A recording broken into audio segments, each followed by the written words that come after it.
Chapter 835. This is the first time entering from the main entrance. Xie Jingxing smiled and sat down in front of the table before looking at her. The feeling of entering from the main entrance is not bad. Shen Miao ridiculed, "Are you complaining that you were not given a status in the past and that you did not come properly?" Intelligent. Xie Jingxing drank his tea. "That is because you came by yourself.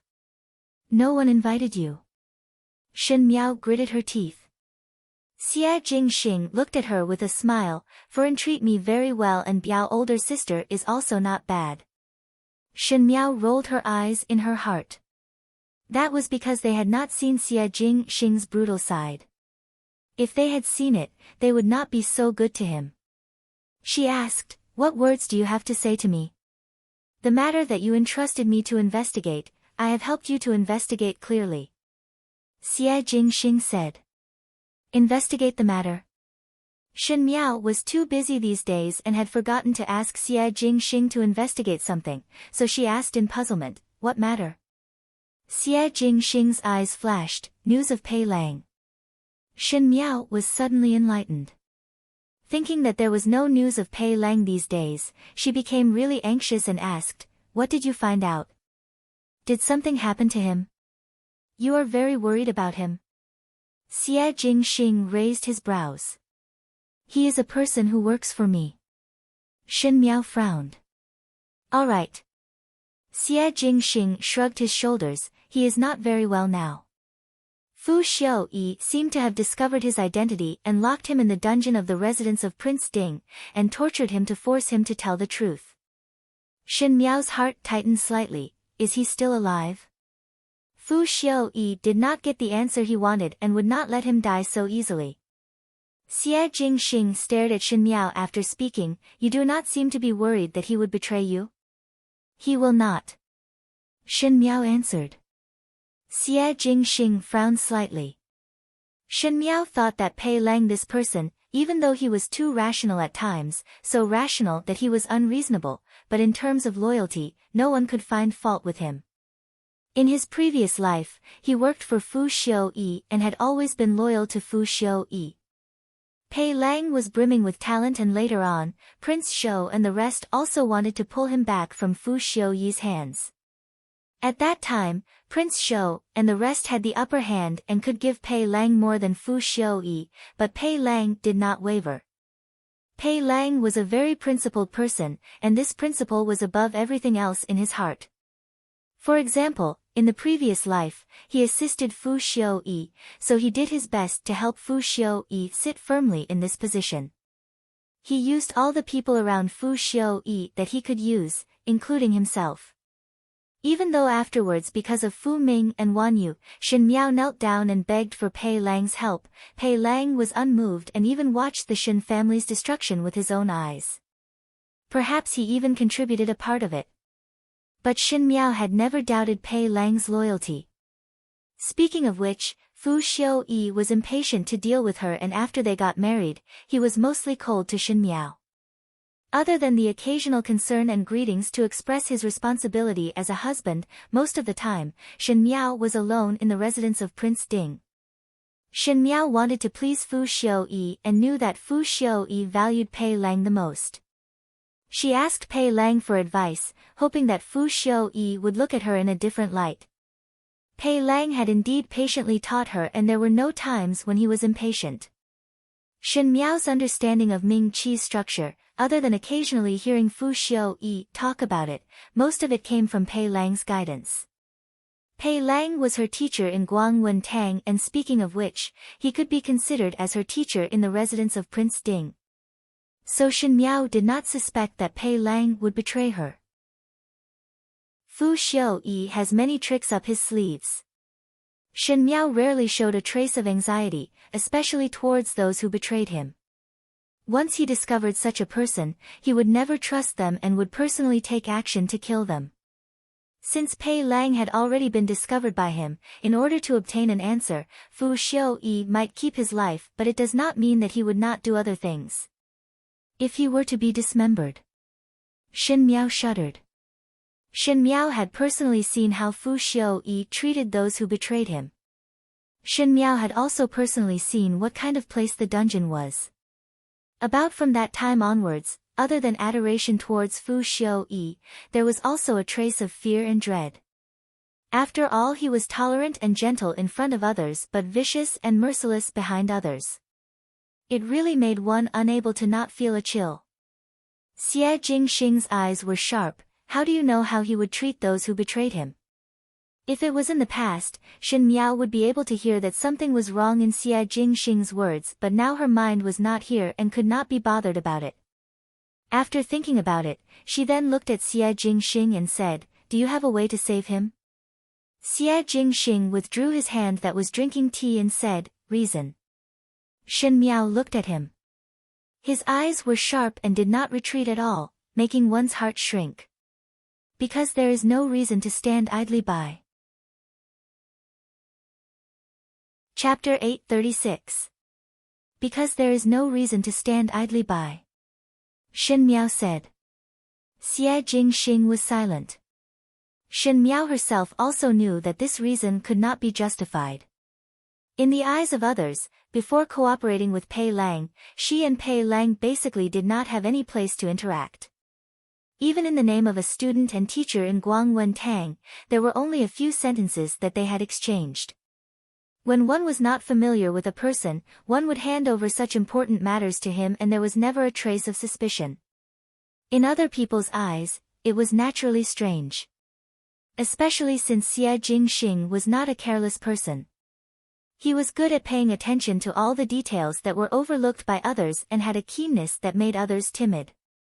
But there were a lot of things that could not be explained clearly. She could not tell everything about her past lifetime, and not to mention whether others would believe it or not, she was unable to convince herself. Shen Miao thought that Xie Jingxing would continue to question, but he nodded his head and said, "Yes." Shen Miao was surprised for a moment before letting out a sigh of relief. The most comfortable thing about dealing with Xie Jingxing was that before they were not friends, Xie Jingxing would think of ways to figure out all the secrets of the other party, but after becoming friends, he would respect and not force others to admit things that they were not willing to say. Of course, perhaps he would be able to figure it out through his own methods. But Xie Jingxing muttered to himself, "There are many guards in the residence of Prince Ding, and it is not that simple to save someone under Fu Xiuyi's eyes." Shen Miao's heart moved. "You want to take action personally? Otherwise?" One could not hear any joy or anger in his tone, but there was an inexplicable meaning. "I would not dare to make any mistake to the person that you personally seek help for." Shen Miao looked at him hesitantly. With Xie Jingxing's identity, it was enough of a headache just because of Princess Rong Xian and Su Mingfeng, but these two people at least had a trace of affection with Xie Jingxing, but forget about Fu Xiuyi. If Fu Xiuyi knew of Xie Jingxing's identity and did not take the opportunity to create some trouble, then Shen Miao would have known him for so many years in vain. "You. Be careful." Shen Miao said, "I do not want to become a widow after entering the door." Xie Jingxing said, "How can you curse yourself like this?" He then smiled ambiguously, "Do not worry. One will not become a widow." Shen Miao. Forget it. This person's words just now were definitely to scare her. Xie Jingxing was such a cautious person and would not personally take action. She was thinking too much. After talking for a while, Luo Shuiyan's maid came over to urge them to eat. Shen Miao and Xie Jingxing walked out and the meal was extremely harmonious. In the past, Xie Jingxing could even coax the unreasonable Princess Rong Xian to be happy, much less the candid Luo Shuiyan.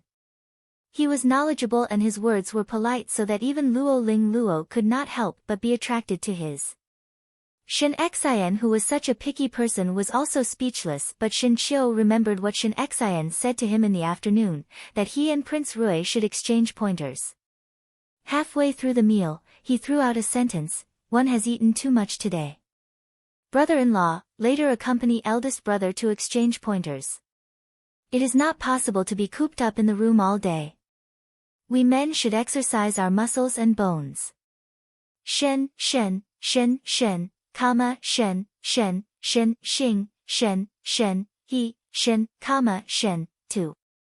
Want mother to exchange pointers with you? Mother. Shinchio said with grievance, you should not meddle in the matters of us young people. He then looked at Prince Rui and suddenly thought of something. Oh, almost forgot to ask. Does brother-in-law know martial arts? Know a little. Xie Jingxing smiled as he looked at him. Shinchio said seriously, that is good. After all, one is from the imperial family, one think that the martial arts master that was invited would not be bad. Do not worry, eldest brother will definitely give in to you. But eldest brother is a person who had stayed in the army and would always spar with that group of soldiers and would not be able to control his strength. If one is not careful. He cupped his hands, hope that brother-in-law can understand.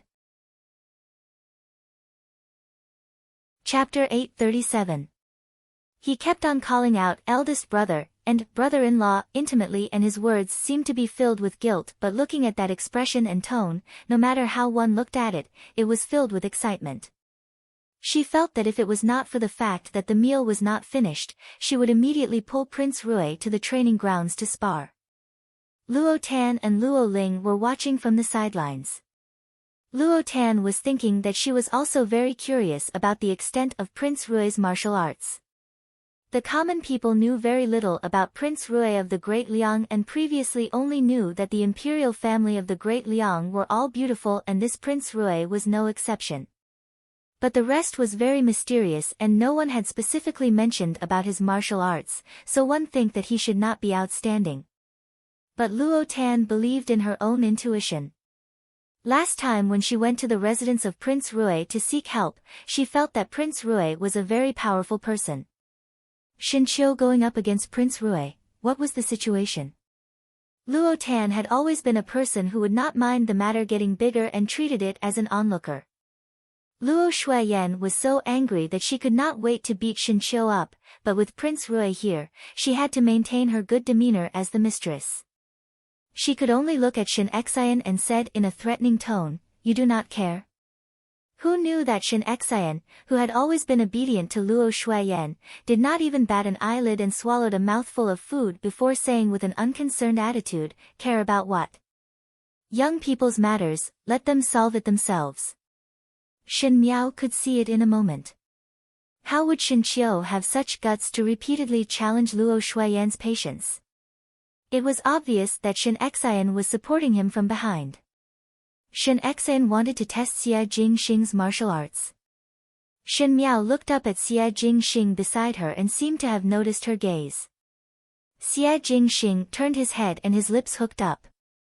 How could this person have such ability to send a wedding dress and also cause a complete mess? Shin Miao really admired him. With Shin Xian's approval, if Luo Shuiyan were to obstruct it this time, it would seem that she was unreasonable.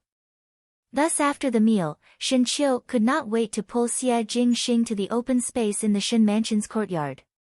Luo Shuiyan was afraid that something would happen and could only follow.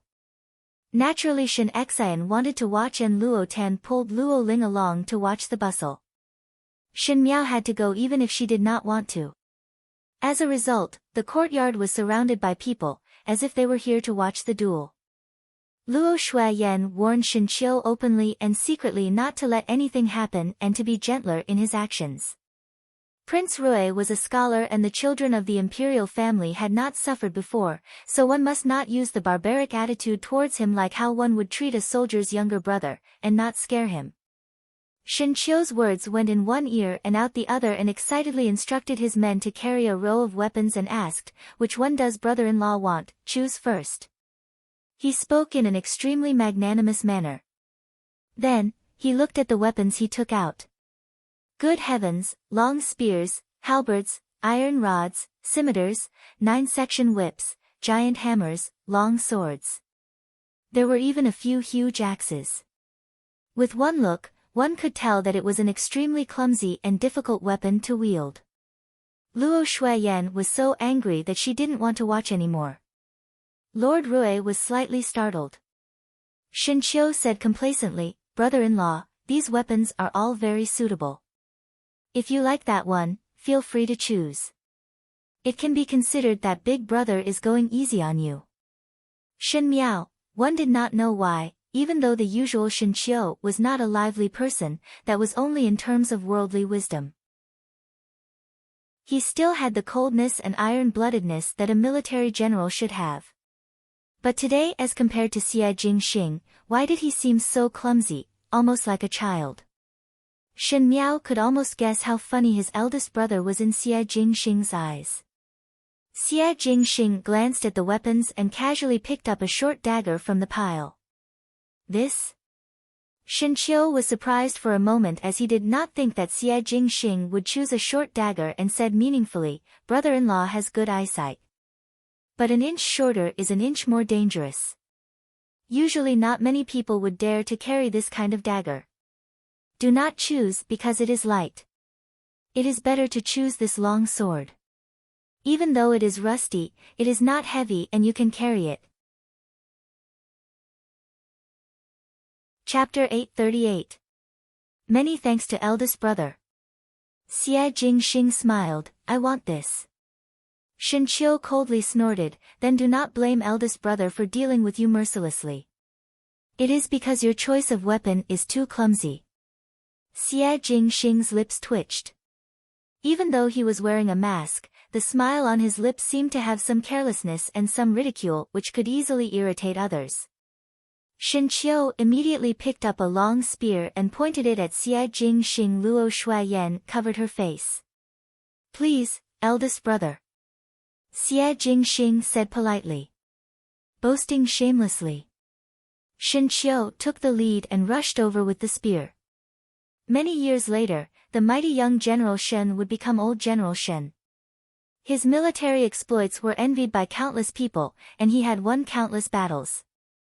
He was known as the god of war, and was respected and worshipped by all martial artists. But he still remembered this warm afternoon. This would become a memory that he would never be able to erase for countless years to come, and it would be a humiliation. Everyone did not see clearly what was going on. Shen Qiu carried the spear and rushed over, and both of them were in a mess, but very quickly they separated again. Shen Qiu's spear fell to the ground and Prince Rui's fingers held the dagger firmly on Shen Qiu's neck. Everyone in the Shen family, Prince Rui released his hand and played with the dagger in his fingers before looking at Shen Qiu with a smile that was not a smile. "Many thanks to eldest brother for letting me win." With these 6 words, Shen Qiu's face suddenly turned purple. Everyone in the Shen family looked at each other and did not understand what this meant. Luo Tan muttered, "Older brother Qiu. Lost?" Everyone was shocked. Shen Qiu's martial arts was said to be second among the younger generation of Ming Qi, but no one dared to say first. Firstly, he was personally taught by Shen Qiu since young, and the Shen family had a military background for generations. There were many books on martial arts in the house, and Shen Qiu was considered to have a deep accumulation. Secondly, when Shen Qiu was still young, he was brought along by Shen Qiu's side to fight on the battlefield and had seen real swords and spears. With these 2 things, it could be said that Shen Qiu's martial arts skills were all full and there was not a bit of weakness. But Shen Qiu's spear was actually picked up by Prince Rui, and Prince Rui's dagger was still on Shen Qiu's neck. No matter how one looked at it, Shen Qiu did not have anything left. Shen Qiu gritted his teeth and his heart was unwilling, but he had to say, "Willing to bet, one must be willing to lose." Luo Tan was the first to clap. "Brother-in-law is so powerful. To be able to beat my older brother Qiu, you are the number 1 in Ming Qi." Luo Tan quickly covered Luo's mouth. "Shen, you are Biao Biao Yan." Luo Shen's Qiu Xing said. "Brother are Yan Tian Yan Shen." He looked at Luo Shuaiyan uneasily, thinking that her son had lost to an outsider. Luo Shuaiyan would definitely not feel comfortable in her heart. Who knew that when he looked back, he saw that Luo Shuaiyan had already walked quickly to Prince Rui's side and said, "Jingxing, your martial arts is that good?" "I am Yan Yang, Yan Yang Tian, I brother is Yan." "Not. Young person should not. Person. Luo Shuaiyan said, if one has the ability to be proud, then one should be proud. This is how a young person should be. Shen Miao silently said in her heart. Xie Jingxing was already the most prideful person in the world. If one were to let him be more prideful, he would be able to ascend to the heavens. In this meal, both the host and guest were happy. Luo Shuiyan and Luo Tan asked Xie Jingxing a lot of questions about martial arts. Xie Jingxing's humble attitude was just right and he seemed to know everything, which made Luo Shuiyan pleasantly surprised. After Xie Jingxing left, everyone dispersed and Luo Shuiyan was still nagging, "Prince Rui, this child looks not bad.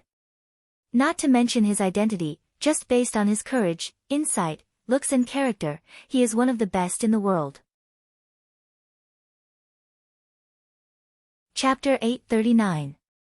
Who can see what he looks like when he is wearing a mask? Shin Qiu said, "Mother is too biased. What if he has a scar on his face and is very ugly? Moreover, how can one see one's character? He does not look like much to me." "What do you know?" Luo Shuiyan said, "Even though I can't see this child's face, I can see that his bearing is not bad. Even if his face is not that good, his bearing can make up for the shortcomings of his face.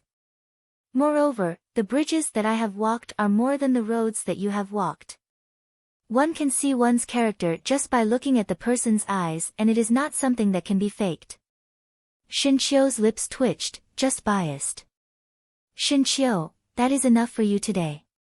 Luo Shuiyan swept a glance at him and thought of the previous matter and suddenly got angry. "What intentions do you have to go against others at every turn? If you have the time to be jealous of others, why not train your martial arts? Just a few moves in the other's hands and the knife is already on your neck. Do you still have any face?" Shin Qiu quickly said, "I know, mother. I will go and find father to train martial arts now. Immediately." Immediately. As he spoke, he ran away like a wisp of smoke. Luo Shuiyan looked at the wooden box on the table. Inside was Shen Miao's wedding dress and thought that such an expensive dress should be locked up before she could be assured. She lifted the box and planned to personally place it in the storeroom but saw that there seemed to be another layer on the cover of the box. Suspicions rose in her heart and when she opened the layer, a small booklet that was wrapped in a red cloth suddenly fell out. At the other end, Shin Qiu was talking to Shin Xian. "Father, that Prince Rui definitely trained in martial arts for more than a few years.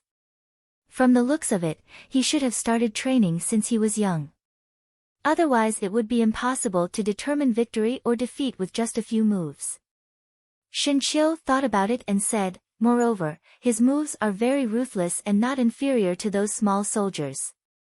It is reasonable to say that a child of the imperial family need not be like that." Finishing, he said hatefully, "This time it was me who took it lightly. The next time I come, I will definitely beat him up till he has a whole new level of respect for me." Shin Xian waved his hands and said, "Enough. You are not his opponent." "Father." Shin Qiu turned pale with fright, "You won't look down on me because of my one mistake, right? I really let my guard down this time." Who would have thought that a fair-skinned scholar like him was actually hiding his true strength? Are these the only things that are hidden? Shin Xian interrupted him with a complicated expression on his face. "Father?" Shin Qiu was puzzled. "What do you mean? Could it be that he's hiding something from us? Is he a bad person?" "All right, you can go out." Shin Xian said, "Don't let your imagination run wild and properly practice your martial arts."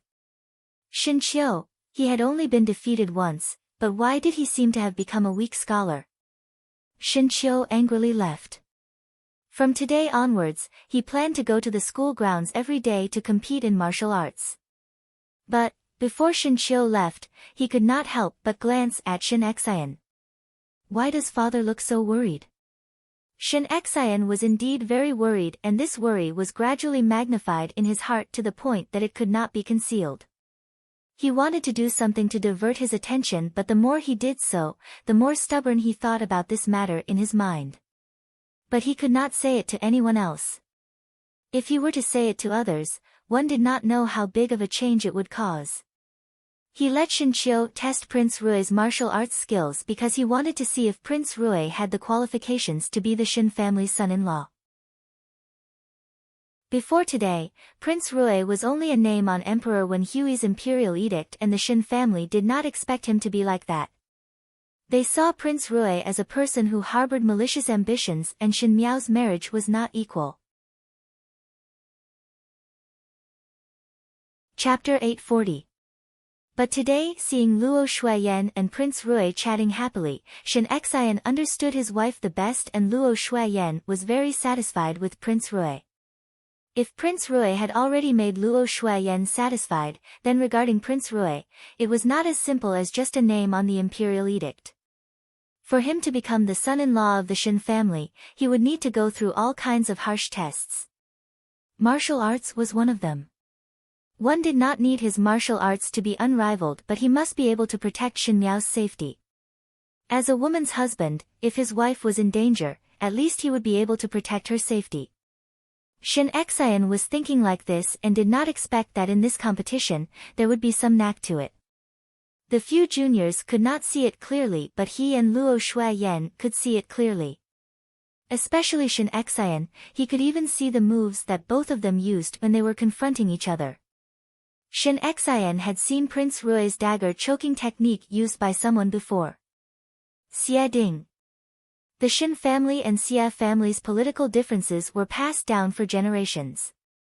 The Shin family paid particular attention to the rules of war, but the Xie family's requirement was to win by surprise and not play the cards according to common sense. The ancestors had fought for many years, and when it reached Shin Xian's generation, it was almost a natural habit. As for why the two aristocratic families became enemies, one did not know. The person who understood you the most was not a friend but an enemy. This saying was not false. Ever since Shin Xian was young, he had been secretly competing with Xie Ding. The Shin family had the Shin family's spear, and the spear dance was proper and murderous. The Xie family did not have the Xie family's spear, but Xie Ding's dagger choking technique was something that others could not envy. It was most suitable to assassinate the enemy's general. Think about it, when one was fighting fiercely with the enemy on horseback, a dagger would suddenly appear from the long spear and pointed at the throat. How terrifying would that be? Relying on this move, Xie Ding was able to win every battle. Xie Ding did not pass this move to others and only passed it to his only son, Xie Jingxing. He did not even pass it to his two Shu sons. When Xie Jingxing was confronting others when he was young, he also used this move. At that time Shin Xian coincidentally saw this scene and was surprised that Xie Jingxing was able to use this move to the point of perfection at such a young age. He even slightly modified Xie Ding's choking technique to make it more ruthless. And today when Prince Rui and Shin Qiu confronted each other, he used this move. Or it could be said that it was a move that was modified by Xie Jingxing. The angle was not the slightest bit off, but one did not know if it was intentional, but it was used slower than before, simply to let Shin Xian see it clearly. Shin Xian was unable to conceal the shock he felt when he saw it. Other than using silence to conceal it, he did not know what to think. Xie Jingxing was already dead. He died on the battlefield of the northern borderline 2 years ago. But how would Prince Rui of the Great Liang know that Xie Jingxing used a dagger to strangle his throat, especially when it was the exact same action? Between people, even if they did the same thing, the same trick, there would be a little bit of difference. But Prince Rui's and Xie Jingxing's figures, at that moment, in Shin Xian's eyes, actually overlapped with each other, and there was no difference at all. Thus a strange thought emerged. Could Prince Rui be Xie Jingxing? Xie Jingxing was already dead. On one hand, Shin Xian felt that his idea was inconceivable and ridiculous, but on the other hand, he couldn't help but think about it. He even felt that when Prince Rui was competing with Shin Qiu, his movements were so slow, and it was simply to let him see it clearly. Could it be that Prince Rui wanted him to see this fact clearly? Shinchou's heart was bewildered, but it was not good to say it to others. He thought that it would be better to investigate first and let things be clearer before looking at it. Chapter 841. After all, he was not willing to see Shen Miao get injured. And if Prince Rui was Xie Jingxing, then the entanglement involved would not be that simple. The days passed by, and in a blink of an eye, it was only a few days away from the end of the year. For an ordinary person, the days at the end of the year were the happiest. Because it was the end of the year, one had to treat themselves better. Eat well, drink well, and play well. Every day was joyous.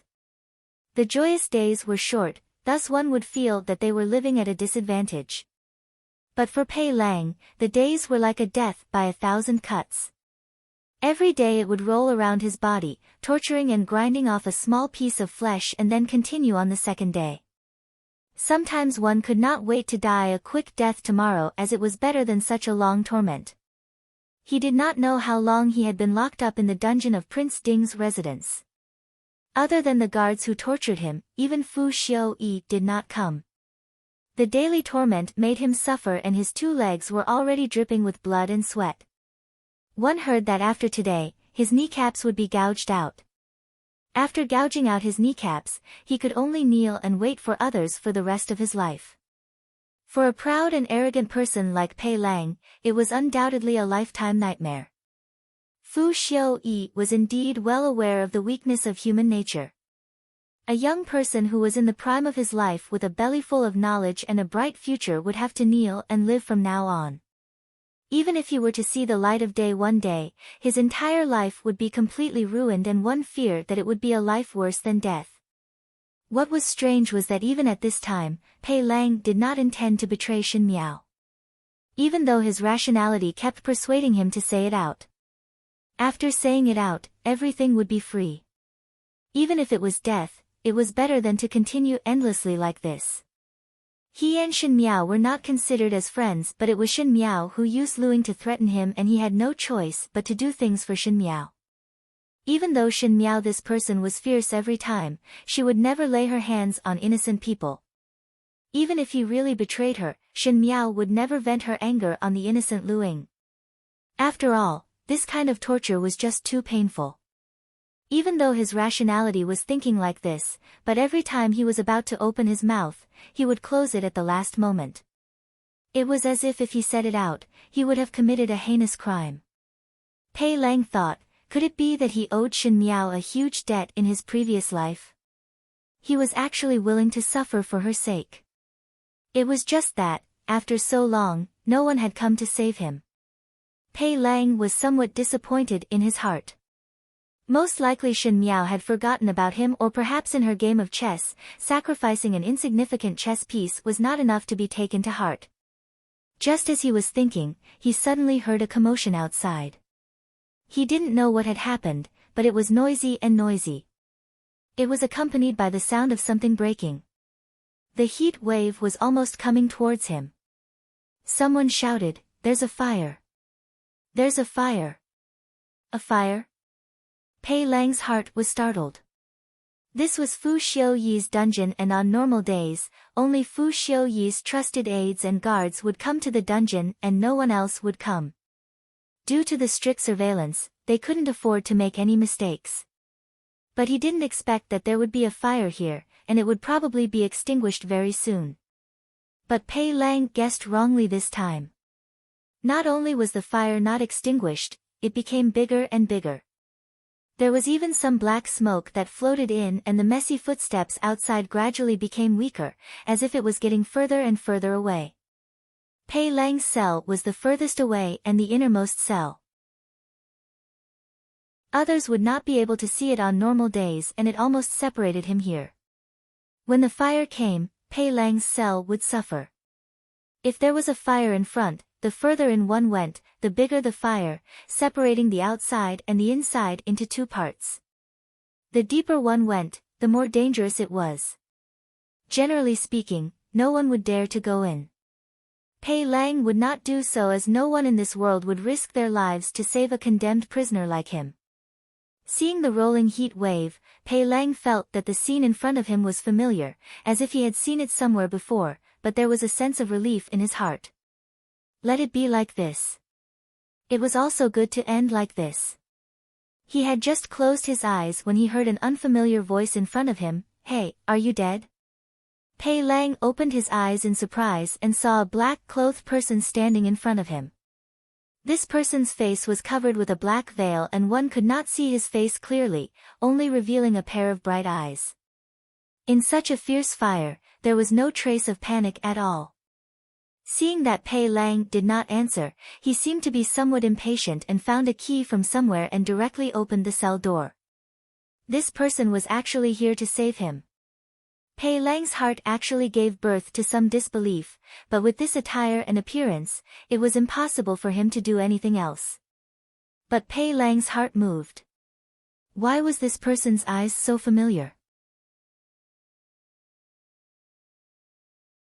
Chapter 842.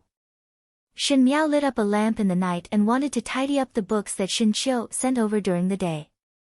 Shen Qiu always felt that she liked to read, and these days, thinking that she was about to get married, he asked others to find a few books. Some of these books recorded some of the major events of the previous dynasty while some were books about romance. Shen Miao planned to pick out the books and give them to Luo Tan and Feng and Ning. Those books from the previous dynasty could be kept as they might be of use in the future. Just as she was tidying up, she suddenly heard some movements outside the window. She was not used to having people serving her at night, and usually Jing Zhe and Gu Yu would leave early, so they would definitely not appear at this time. Looking up at the window, there was no one. After thinking for a while, Shen Miao opened the door and walked to the courtyard to take a look. She was not afraid that it was a bad person, after all there was still Song Yang in this courtyard. If it was a bad person, Song Yang would have already made his move. Who knew that when she walked to the courtyard, she saw a person standing under the tree. She was surprised for a moment before taking 2 steps forward with the lantern and was shocked to discover that it was Xia Jingxing. Xia Jingxing did not wear his purple robes but changed into a black robe. When he was wearing purple robes, he was a noble gentleman, but when he was wearing black robes, there was an additional cold and austere aura. It was just that the lazy smile on his face was the same as before as he watched Shen Miao walk forward. Shen Miao felt that something was wrong with Xia Jingxing, but she could not tell what was wrong. She stood beside Xia Jingxing and asked, "Why are you standing here?" If it was in the past, Xia Jingxing would have entered the room without an invitation and went to her room to drink tea. Xia Jingxing's lips hooked up into a smile, and before Shen Miao could speak, Xia Jingxing suddenly fell towards her. Shen Miao subconsciously supported him but touched a large wet spot on his back. With the weak lantern light, she saw that it was a ghastly sight of large patches of blood. Because it was too cold outside in the winter, one's sense of smell was not very sensitive, and when Xia Jingxing fell on her body, she could smell a strong smell of blood. Shen Miao softly called out, "Song Yang." There was no response from the surrounding as Song Yang did not seem to be around. Shen Miao's heart was somewhat anxious. At this kind of anxious moment, Song Yang had to disappear at this time. She did not dare to alarm the others, so Xia Jingxing came rolling out of nowhere with an injury. She half dragged and half carried Xia Jingxing back to her room and let Xia Jingxing sleep on her couch. She then wanted to call a doctor over. Just as she was about to leave, Xia Jingxing seemed to be sober for a moment. Just to leave, Xia Jingxing seemed to wake up for a moment and said, "Meow." Xia Jingxing laboriously took out a medicine bottle from his bosom, and before Shen Miao could continue asking, he fainted again. Shen Miao made a decision in a short moment. There was still some hot water in the room that she used to wash her hands at night. She brought the hot water over and found a clean handkerchief to wet. After hesitating for a moment, she slowly untied Xia Jingxing's clothes. Under the light, the hot water, the young man's body was hot. A Mian, the body was well built. Shen Miao's face was inexplicably hot and she tried her best to move faster. Shen to pull. Xia Jing Shen Miao Woodwood Xia face to Frode. Shin Miao Shin's face. Shin Miao Shin face too. Every time Shin Miao tugged, Xie Jingxing would frown slightly, as if he felt uncomfortable in his coma. Helpless, she could only find a pair of silver scissors, burn them with fire, and carefully cut open his clothes. It was not that Shin Miao had never seen a male's body before. Just take Fu Ming's for example, she had seen it many times, but this was different from facing Xie Jingxing. Especially at this moment, in order to protect Xie Jingxing, she did not even call Jing Zhiguyu and was alone in Xie Jingxing's clothes. Inevitably it was somewhat awkward. Chapter 843. But very quickly, the awkwardness on her face dissipated and was replaced by a dignified expression. There were many knife wounds on Xie Jingxing's body. These knife wounds were not deep, but there were a lot of them. Even though they were not fatal, Shin Miao knew that with so many knife wounds, just the blood loss alone would be enough to kill a person. At that moment she did not dare to be careless and immediately used a handkerchief dipped in hot water to wipe off the blood stains around Xie Jingxing and took out the medicinal powder from the medicine bottle and sprinkled it on. After searching for a long time and not finding a clean cloth, Shin Miao could only take out a new cloth that she made and bandaged Xie Jingxing's wounds. Shin Miao had never bandaged anyone before, but she had seen how Shin Qiu's soldiers did it before, thus she followed suit. Even though it was somewhat ugly, at least the bleeding had stopped. She then took out a few pills to replenish qi and blood from the cabinet. Those were bought by Luo Tan, and it was said that a female's complexion would not be good during their menstruation and eating this would make them look better. Even though Xie Jingxing was not on his menstruation, he had lost a lot of blood and this should be able to replenish it. Shin Miao crushed the pills and soaked them in hot water before feeding it to Xie Jingxing to drink. After finishing everything, the night was so deep that it was like a thick fog that could not be dispersed. Even the muttering of the animals could not be heard outside. Xie Jingxing was lying on her bed with his upper body naked and his body was wrapped in 3 layers of Shin Miao's chest cloth. No matter how one looked at it, it was strange. Shin Miao's lips twitched and she planned to turn Xie Jingxing over and check if there were any other injuries on his body. Xie Jingxing's clothes were wet but his pants were dry, thus Shin Miao did not suspect that his waist and back were only injured. When she was turning Xie Jingxing, her hand inadvertently touched Xie Jingxing's thigh. Shin Miao was like being burned by fire and was about to retract her hand when she suddenly felt that something was not right. The skin under her hand was hard and was not as delicate as other uninjured skin. Instead it was like a thick layer of scab. Her heart moved and she subconsciously lifted Xie Jingxing's trousers and saw that in the depths of Xie Jingxing's lower abdomen, there was a terrible scar that was spreading inwards. This was different from the new scars that Xie Jingxing had added today. Although there were a lot of scars today, they were not deep, so they were not fatal. However, this one was twisted and turned, and the color of the wound was very heavy. It was clearly an old wound, but after so long, there was still such a deep scar. It was clear that the injury was deep enough to see the bone. It was a ghastly sight. When Xie Jingxing was in Mingqi, one did not hear that he was injured. Could it be that he was injured in the Great Liang? Shin Miao's heart was filled with suspicions, but she found out that there were other wounds. There were big and small wounds and every one of them was deep to the bone. Although the wound had already healed, people couldn't help but be flabbergasted.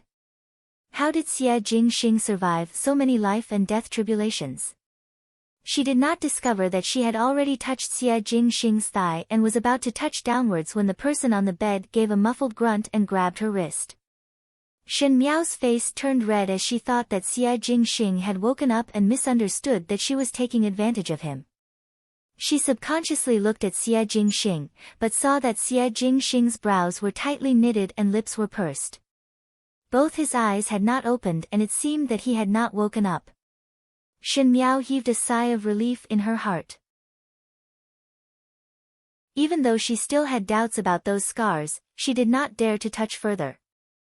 Xie Jingxing's clothes were already torn by her, so Shen Miao could only take an outer garment that she made and put it on for Xie Jingxing to wear, covering him tightly. She was afraid that Xie Jingxing's wounds would not have a fever in the night, so she moved a stool and sat in front of the bed to guard. She did not know when she fell asleep. The morning sun shone brightly and the rooster crowed. When Shen Miao woke up, she discovered that she was already sleeping on the bed and her body was covered with a thick bedding. She clearly remembered that she was sitting in front of the bed to guard Xie Jingxing last night, but did not expect that she would actually fall asleep in the middle. Most likely she was extremely tired that she did not even know that she was moved to another place when she slept. Chapter 844. She subconsciously rolled over and saw that the room was empty and there was no Xie Jingxing's figure. She was stunned for a moment before hearing a laughing voice from behind, "Looking for me?" Xie Jingxing walked over wearing a large set of clothes. One did not know where he found this set of clothes from, but he had just freshened up as there were water droplets sliding down his chin to the depths of his clothes. Shen Miao looked at him strangely. Xie Jingxing was injured and unconscious yesterday, but now he looked refreshed. How could one see the precarious appearance yesterday? She asked, "Is your body better?" Xie Jingxing smiled, "Of course." Shen Miao nodded her head, "Indeed, the qi replenishing pill is effective. Biao older sister did not lie to me." Qi replenishing pill. Xie Jingxing frowned, "What is that?" It is used by females to replenish their blood. Shen Miao's expression did not change as she said, "When females come to the Kuei water, take one and the body will not be so weak. Last night I saw that you lost a lot of blood and assumed that your blood is weak, so I gave you 3 pills. She smiled as she looked at Xie Jingxing, "It seems that it is all to its credit that you can recover so fast." Xie Jingxing's smile froze. When Shen Miao saw him being deflated, she could not help but laugh in her heart. But the next moment she could not laugh anymore as she heard Xie Jingxing leisurely speaking, "Oh, since that is the case, take it as repayment for touching me last night." Seeing Shen Miao stunned, Xie Jingxing smiled ambiguously, "Last night, one did not know where someone was touching." Shen Miao's face turned from green to white and then from white to green as she said angrily, "You are awake." He can't speak, but his mind is still clear. Xie Jingxing walked to the front of the table and sat down. After he freshened up, he looked as natural as if he was in his own residence. After heating up a pot of tea and pouring a cup for himself, he smiled at Shen Miao. Shen Miao hesitated for a moment and did not move before asking, "What is the matter with the injuries on your body? What happened yesterday?" "Helping you to do things." Xie Jingxing said it easily, "It is better not to go to a place like the residence of Prince Ding next time." He stretched his waist, "Fu Xiu-yi really has a lot of tricks that even I could not handle." "You went to Prince Ding residence?" Shen Miao's eyes widened, "You went to the dungeon of Prince Ding residence?" Xie Jingxing's eyes flashed, "You know a lot about the residence of Prince Ding and even know that there is a dungeon." He said, "Correct. Last night I went for a stroll and conveniently rescued your teacher Pei." Shen Miao looked at him blankly. She did not think that Xie Jingxing would personally go and save people. Xie Jingxing's identity was sensitive and Fu Xiu-yi was not a person that could be easily fooled. Once Fu Xiu-yi discovered any clues, Xie Jingxing would inevitably have a lot of trouble. Shen Miao sought Xie Jingxing's help because she knew that there were many capable people around Xie Jingxing, but she did not expect that Xie Jingxing would put himself in danger. Shen Miao was unable to describe the feeling in her heart, but if it was the residence of Prince Ding, then Xie Jingxing's injuries could be explained. Fu Xiu-yi was a very cautious and suspicious person because he himself had countless enemies, thus the residence of Prince Ding was like an impenetrable copper wall. As for the dungeon of the residence of Prince Ding, the prisoners that were locked inside were those that Fu Xiu-yi thought to be important, and most of them were spies sent by the enemy. The dungeon was a place where the residence of Prince Ding hid many secret characters, thus it was of utmost importance. It could be said that the amount of effort that Fu Xiaoyi spent on guarding the dungeon was much more than the entire residence of Prince Ding. In such a situation, it was not easy for Xie Jingxing to barge into the dungeon alone and to save a person. Seeing Shen Miao in a daze, Xie Jingxing tilted his head and looked at her suspiciously. Why did you not ask about your teacher Pei's life or death? Chapter 845. Shen Miao recovered to her senses. Is he still alive? Alive and well. Xie Jingxing raised his eyebrows, not even touched by a single spark of fire. Shen Miao caught the words in his words and asked, Fire? I burned down the dungeon of the residence of Prince Ding. Xie Jingxing said, to cut the weeds and eliminate the roots. Shen Miao sucked in a breath of cold air. If the dungeon of the residence of Prince Ding was burnt down, then it would not be strange for Fu Xiaoyi to exterminate the person who set the fire. Most of the people in the dungeon had secrets that Fu Xiaoyi wanted to know, and with Xie Jingxing's fire, those secrets could never be known by Fu Xiaoyi. Fu Xiaoyi had lost so much, so how could he easily let Xie Jingxing off? At this time, Shen Miao could not help but admire Xie Jingxing. She thought that her courage was big enough, but that was because she relied on the memories of her past lifetime before she dared to do these things. Xie Jingxing was always able to do things according to his heart's desire. Even if he poked a hole in the heavens, he would still complain that the heavens was not strong enough. Shen Miao was silent for a moment before asking, he is now in the residence of Prince Rui. Xie Jingxing said, Gao Yang is treating him. When Shen Miao heard this, she found it somewhat strange.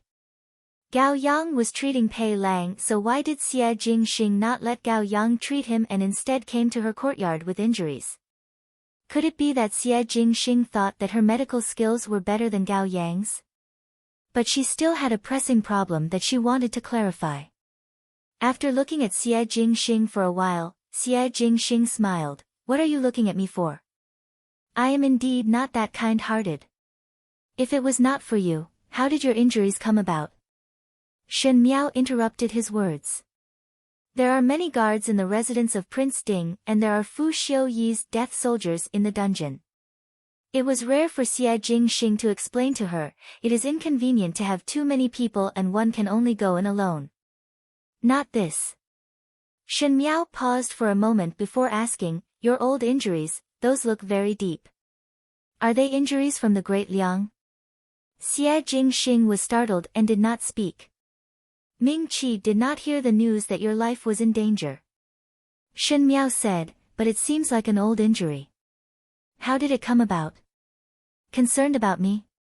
Xie Jingxing looked at her with a smile that was not a smile. Small matter. Do not mention. I want to know. Shen Miao's eyes hung down, even if it is to prepare to go to the Great Liang. You can't let me face a completely unfamiliar place and person unprepared. This reason was dignified, but Shen Miao knew that the real reason to know where those injuries came from had nothing to do with this. Other than the hatred from his previous life, Xie Jingxing already had a deep understanding of her, but from Shen Miao's point of view, there were still many things that she did not understand about Xie Jingxing. In the past, she was very afraid to understand a dangerous person like Xie Jingxing. The more she knew about his secrets, the more dangerous it would be. But now, she wanted to take the initiative to know about Xie Jingxing. Xie Jingxing looked at the tea in front of him and smiled. I got injured in the northern Jiang. Shen Miao suddenly raised her head. Xie Jingxing said faintly, there are members of the Tian family in the Xie family's army. In the beginning when I went to the northern borderline, because there was a change in the plan, I returned to the Great Liang in advance to restore my identity. But it is also a fact that there is an ambush in the Xie family army. The northern Jiang people and the Tian family worked together and set up a trap. Originally it was targeted at Xie Ding, but because of my request for commander, it was changed to deal with me. That day I was prepared but did not expect that the Marquis of Lin An's trusted aide was the Emperor's people and he plotted against me. Even though there was the Great Liang's MOU army secretly supporting me, I was also seriously injured.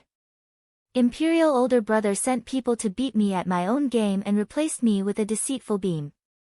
The emperor thought that the plan was successful, but in fact I was brought back to the Great Liang to recuperate and was able to get out of bed and walk around after recuperating for half a year. He looked at Shen Miao and smiled disapprovingly. To be accurate, it was injuries in Ming Qi.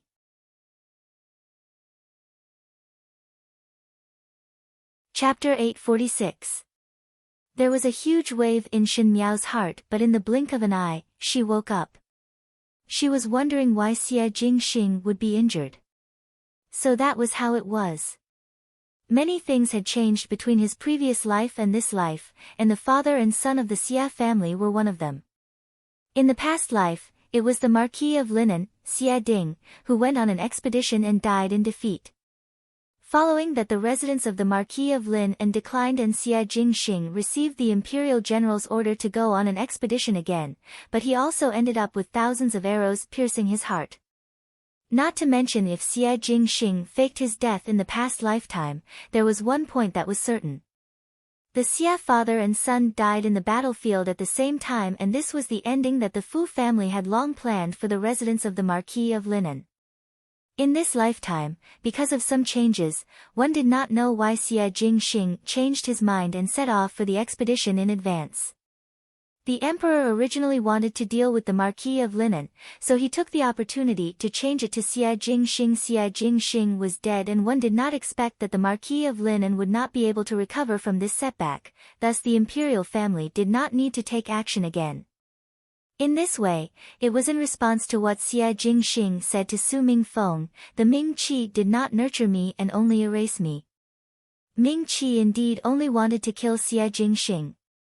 In any case, the residents of the Marquis of Linan had made great contributions to the Ming Qi's rivers and mountains, but when the birds were used up, the bow was hidden. Once the officials' meritorious service was high, the imperial family could not wait to suppress it. Even though Shen Miao had long known that the decline of the residents of the Marquis of Linan was inextricably linked to the imperial family, but it was different to hear it from Xie Jingxing's ears. If even Xie Ding's trusted aides were spies sent by the imperial family, then every move of the residents of the Marquis of Linan would be under Emperor Wen Hui's eyes. Thus Xie Jingxing was not close to Xie Ding since young. Even though he was not sure who the spy was, but he knew that the imperial family's people had never left the residence of the Marquis of Linan. Perhaps even Madame Fang, Xie Chang Chao and Xie Chang Wu were secretly controlled by Emperor Wen Hui's people, but now that Xie Chang Chao and Xie Chang Wu were dead, Madame Fang was on the verge of collapse, and there was no successor in the residence of the Marquis of Linan. One think that Emperor Wen Hui would not have any other thoughts towards the residents of the Marquis of Lin, and Shen Miao looked at Xie Jingxing again, and her heart had the joy of surviving a calamity. Xie Jingxing's life in Ming Qi was indeed not as superior as what Su Mingfeng imagined. Perhaps in the beginning, when the Great Liang sent Xie Jingxing over, it was because they fancied the position of the residents of the Marquis of Linan, thinking that after the sudden death of Princess Yuqing, the Marquis of Linan would love this son even more. But one did not expect that in this seemingly gorgeous Marquis residence, there was a hidden crisis. Xie Jingxing living in the residence of the Marquis of Linan was not necessarily happier than living in an ordinary family. On the contrary, he had probably been forced to accept a life that many adults found difficult to adapt to since he was young. Scheming against each other, deceiving each other, the hypocrisy between the royal family, and the hidden murderous intent amidst the happiness. If there was no support from the Great Liang in the battlefield of the northern borderline, or if the timing was slightly slower, the current Xie Jingxing would really only be left with a pile of yellow soil. Xie Jingxing looked at Shen Miao's expression. Even though he tried his best to remain calm, there were still some fluctuations in his breathing. His lips curled up into a smile as he stretched his hand across the table and caressed her head. "What are you afraid of? When you reach Great Liang, with me around, who dares to touch you? The Great Liang also has an imperial family." Shen Miao always felt that things were not that simple. Xie Jingxing disapprovingly said, "I am also an imperial family." He withdrew his hand and spoke without a care, "Other than imperial older brother, you do not need to be afraid of anyone." Even if you see Imperial older brother and really anger him, just tell me and I will ensure your safety. The Great Liang is my territory. Whoever dares to bully you is going against the entire world. Xie Jingxing said, do not mention these embarrassing matters of the Ming Qi in the future as it will hurt one's self-esteem. He smiled teasingly, but Shen Miao felt a slight sourness in her heart. How was it hurting one's self-esteem? It was just that the past days were not considered to be very happy, so she simply did not mention it. After experiencing hardships, the aristocrats should have been enjoying the innocent and worry-free life, but they were like ants living under the oppression of other countries.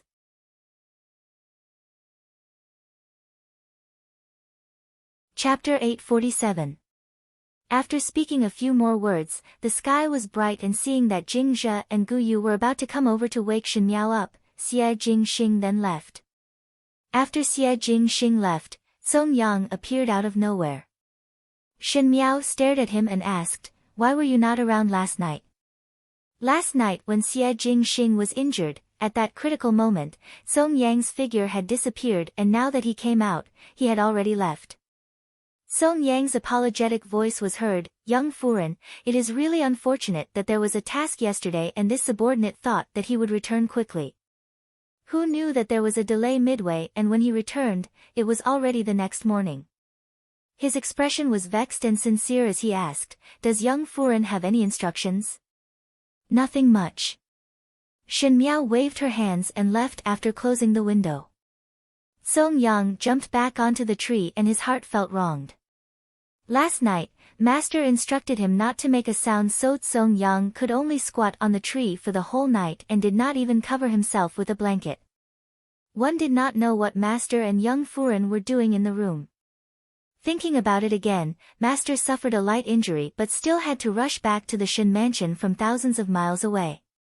Gao Yang wanted to stop Master's bleeding, but Master did not allow it and allowed blood to flow all over his body. Was it not all to make young Furen's heart ache? Pitiful for himself, to be exposed to the cold wind for an entire night, and was even scolded by young Furen. Master also did not give any reward, so why did no one feel heartache for him? At the other end, Xie Jingxing was walking towards the residence of Prince Rui. Song Yang had already renovated all the residences between the residence of Prince Rui and the Shen mansion. There were no walls between the residences and it almost formed a continuous courtyard. The wind was cold and dew was heavy in the deep winter, and he only casually wore a black cloak over his loose inner clothes. Black and white deeply collided together, making his face look somewhat pale. He wasn't wearing a mask, and his expression wasn't as relaxed as usual. His beautiful eyes, which were always curved like peach blossoms, were cold and heavy, with a hint of coldness. Towards Shen Miao, he finally lied. Those crisscrossed wounds, other than in the northern Jiang, there were also wounds in the Great Liang. The wound in the northern Jiang was from the Xia family's thousands of troops and horses, Xia Ding's most trusted Xia family's deputy general's knife. That knife was so deep that the bone could be seen. Afterwards, when he was recuperating in the Great Liang for half a year, there were a few times when people said that he could not pass this hurdle. In the end, it was Gao Yang who risked his life to save him from the hands of the King of Hell.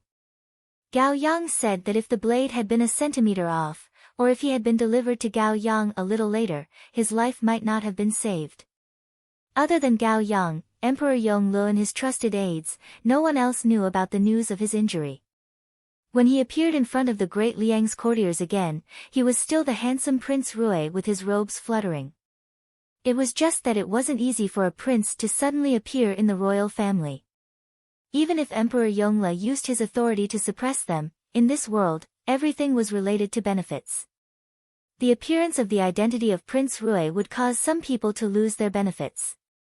Therefore, plots, sneak attacks, assassinations, traps, and conspiracies emerged one after another. Their methods were treacherous and hard to distinguish. It wasn't that there were no moments of life and death where his life hung by a thread. During these times, he had also suffered many injuries. The struggle in the Great Liang was more dangerous than in the Ming Qi. In the Ming Qi, his identity was after all hidden as the imperial family was dealing with the entire Marquis of Linan and not him alone. In the Great Liang, all his dangers came from the title of Prince Rui. All the big and small arrows in the dark were all aimed at his life.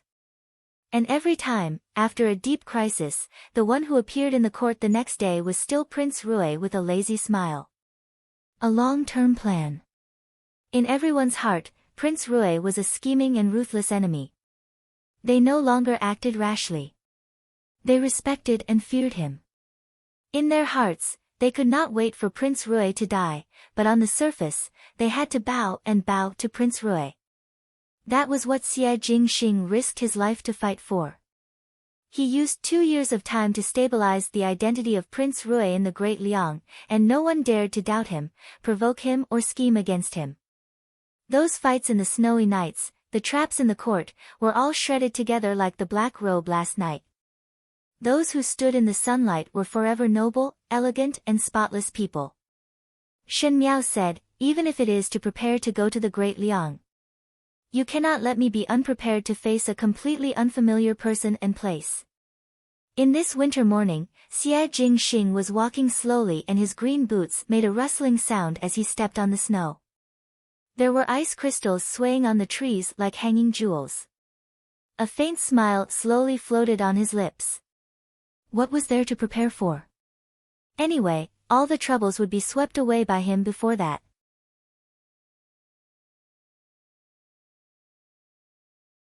Chapter 848.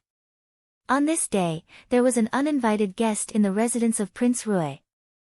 The person who came was armed with a long sword and looked mighty and majestic.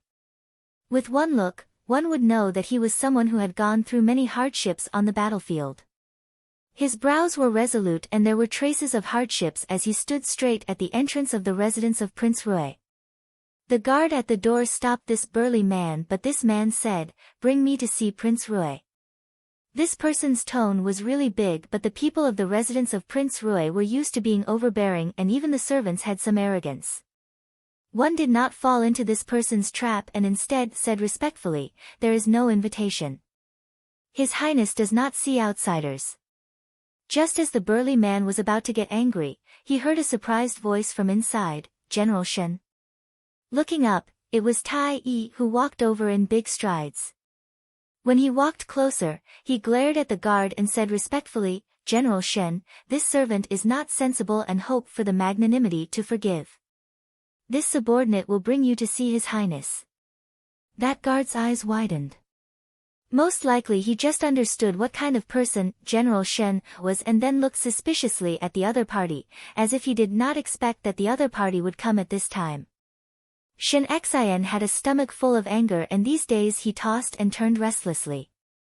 Every time he thought of his suspicions in the past few days, he would not be able to sleep well. He thought that with the passing of time, this matter would gradually be forgotten, but one did not expect that the longer it was, the harder it was for his heart to let it go. Shen Xian was a person who did not like to stir things up. Once there was any doubt or tiredness, he must make it clear, not to mention that this was a big matter that concerned Shen Miao's entire life. Thus he finally decided to personally make a trip to the residence of Prince Rui. No matter what the ending was, he must make it clear. Who knew that when he just arrived, he would meet a guard who did not have eyes, which made his already uneasy heart even more unhappy. Fortunately Tai Yi was a sensible person and when he saw that Shen Xian was somewhat unhappy, he changed his ways to make him happy. He only said that recently everyone in the residence of Prince Rui was busy with the marriage matters and it was to let Shen Miao have a grand marriage and not lose face in Ming Qi. Shen Xian followed Tai Yi all the way and indeed as Tai Yi said, the entire residence of Prince Rui was decorated with lanterns and colored banners, making it look very festive. In any case, the people of the residence of Prince Rui placed a lot of importance on this marriage and it was a comfortable matter. Shen Xian's heart then felt much more comfortable. When they reached the door of a room, Tai Yi stopped his footsteps and said, "This subordinate cannot enter His Highness' study as someone had already informed before. General Shen can enter directly." Shin Xian thought that the conversation between him and Prince Rui would be very private and could not be heard by outsiders. If the servants could not enter the study, it would be much more convenient. At the same time he had some doubts in his heart. Prince Rui did not allow the servants to enter but only allowed him to enter. Could it be that he was not afraid that he would make a move on him? But after turning around, it was clear that with the skills that Prince Rui had displayed when he was competing with Shin Qiu, he would not be forced to the point of being helpless. Even though he was thinking a lot in his heart, Shin Xian's face was still calm as he responded and lifted his feet to walk towards the door. However, he saw a furry white thing suddenly jumping out from the door. Upon a closer look, it was a white tiger. It was just that its body was still small and most likely it had not matured yet as it shouted at him in a childish voice. Shin Xian almost subconsciously brandished his blade to chop it down. It was Tai Yi who immediately went forward to carry the white tiger away before Shin Xian took a deep breath and pushed the door open to enter. In the room, Prince Rui was sitting on a chair reading a book. His sitting posture was not very proper and was very lazy. The book that he flipped through was even more casual, as if he was just casually looking at it and not seriously looking at it. Shin Xian frowned. Prince Rui.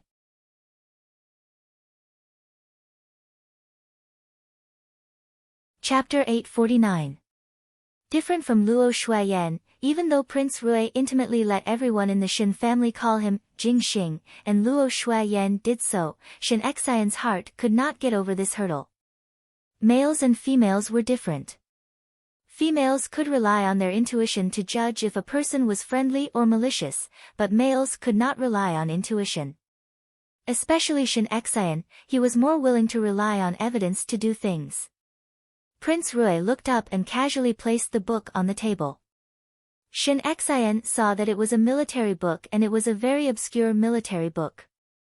Ordinary old generals would read it and Prince Rui was only 22 years of age. To read such a book, either he was putting on an act or this person was deeply hidden. Before Prince Rui came to visit, in Shin Xian's eyes, Prince Rui was only relying on the name of Emperor Yong Li's younger brother and was an idle prince who acted unbridled and arrogant. But after that day of competition with Shin Qiu, looking at Prince Rui again, Shin Xian felt that this person was not that simple. Perhaps this was a man's intuition. General Shin, accompany me to play a game of chess. He did not call him Master Shen or any other intimate terms as he felt that there was some meaning of separation. Shin Xian said, I do not know how to play chess. War chess. Prince Rui raised his hand and took the chessboard from the other side and placed it on the table. He gave Shin Xian a jar of white pieces and kept a jar of black pieces for himself. He said, General Shen and I use the chessboard as the country, the chess path as the boundary and the pieces as the soldiers. How about a game? When Shin Xian heard about military matters, he became excited and seeing that the other party was only young, he felt displeased from being looked down upon and said, come then. Both of them arranged the pieces and started to play chess. Different from Prince Rui's appearance, Prince Rui's chess style surprised Shin Xian. The other party had a ruthlessness that was not commensurate with his age. Originally war chess was very tiring and one had to seriously think about every step as pulling one's hair would affect the whole body. But when Prince Rui played chess, it was as if he did not use any extra time to think. Instead, he would move wherever he wanted to and was very casual. And when one looked at the seemingly casual move, one would discover that the other party's move was very ingenious. Shin Xian's chess skills were usually not bad, but when compared to Prince Rui, he actually fell into a disadvantageous position. Shin Xian even had an illusion that he had already played chess with Prince Rui before. Otherwise, how could Prince Rui seem to know in advance where his next chess piece would land? The match was over, and the result was, as expected, Shin Xian had lost. Prince Rui said, "You have lost." Shin Xian waved his hand and said, "Again. It's still the same." Prince Rui said, "What do you mean?" Shin Xian frowned. "You've lost," he said. Shen Xian had lived for so long, and Emperor Wen Hui had to give him enough face. Other than Luo Shuiyan, there was no one who dared to speak to him like this. His face immediately turned angry and was about to get angry when he saw Prince Rui lightly speaking, one fear that General Shen did not come to Prince Rui's residence today for a game of chess. His lips hooked up as he asked, "What is the matter?" Shen Xian's angry words were stuck in his throat. Prince Rui seemed to have a kind of ability to provoke one's heart and then change the topic without a trace, as if he did not say anything just now. This kind of ability was really like a person, and that was the Marquis of Lineage, Xia Ding. Every time Xia Ding and Shen Xian had a dispute, he would have this cynical look. Shen Xian had an honest character and was easily serious, but he was played around by that scoundrel Xia Ding. Suddenly thinking of Xia Ding, he thought of his motive for coming to Prince Rui's residence. When Shen Xian thought of this, he did not even have the mood to get angry at Prince Rui. He looked straight into Prince Rui's eyes and did not let go of the slight smile on Prince Rui's face as he slowly asked, "Previously when you were competing with Shen Qiu in the Shen Mansion, where did you learn the move of pressing the dagger against Shen Qiu's neck?"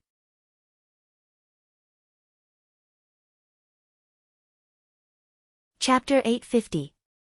Hearing that, Prince Rui smiled. "General Shen is talking about the dagger locking the throat? I used it so slowly and thought that General Shen had seen it clearly. Why? Do you need me to do it again for General Shen to see?" Shen Xian was surprised for a moment and his heart suddenly swayed. Prince Rui indeed did it on purpose. He had already said that the dagger locking the throat that day seemed to be deliberately used slower, as if it was deliberately to let him see clearly what kind of move it was. At this moment, hearing Prince Rui admit it, Shen Xian's heart was unable to describe what kind of feeling it was, but there was more suspicion. He asked, "You know that it is called the dagger locking the throat? How did you learn it?" "Learned it long ago." Prince Rui lazily said, "Did General Shen not see it before?" "Did General Shen not see it before?" Shen Xian's brain made a bang sound, as if thunder exploded in his heart, causing every inch of his body to tremble uncontrollably. Many years ago, on the streets of Mingqi, he had accidentally seen the son of the residents of the Marquis of Lineage, Xia Ding's son, using this move on others.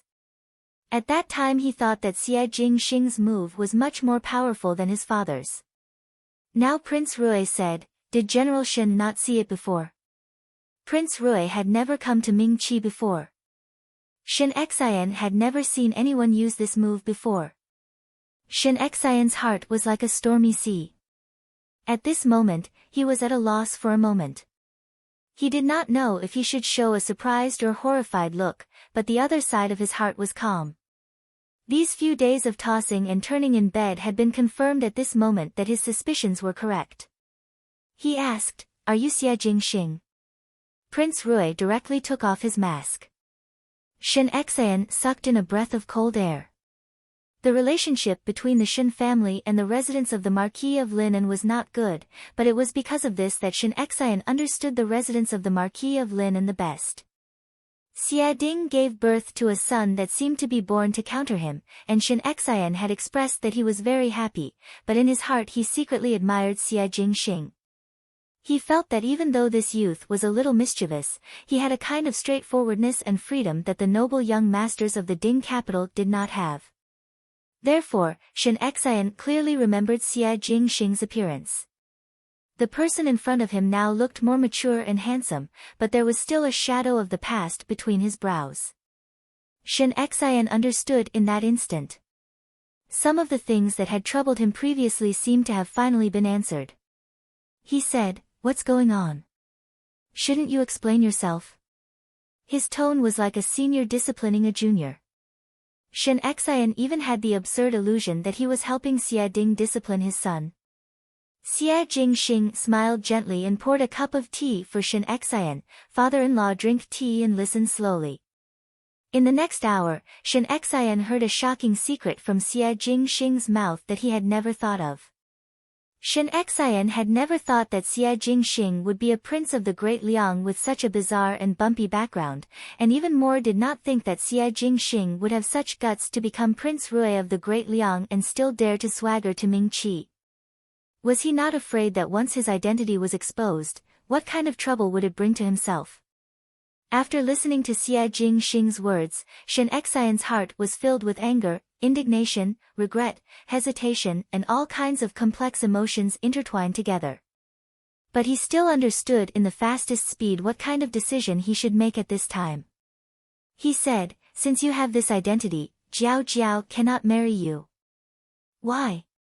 Xie Jingxing asked. "Your purpose is not only to come to Ming Qi to pay tribute." Shen Xian's words had a ruthless sharpness to it as he said, "The Great Liang's ambition will not stop at this. There will be a day when the Great Liang will take action against Ming Qi, and at that time, you and we will meet on the battlefield. If Jiao Jiao were to marry you, how do you want her to live? Could it be that she has a difficult choice between you and Ming Qi? Even if I defy the decree or think of other ways, I will not make things difficult for Jiao Jiao."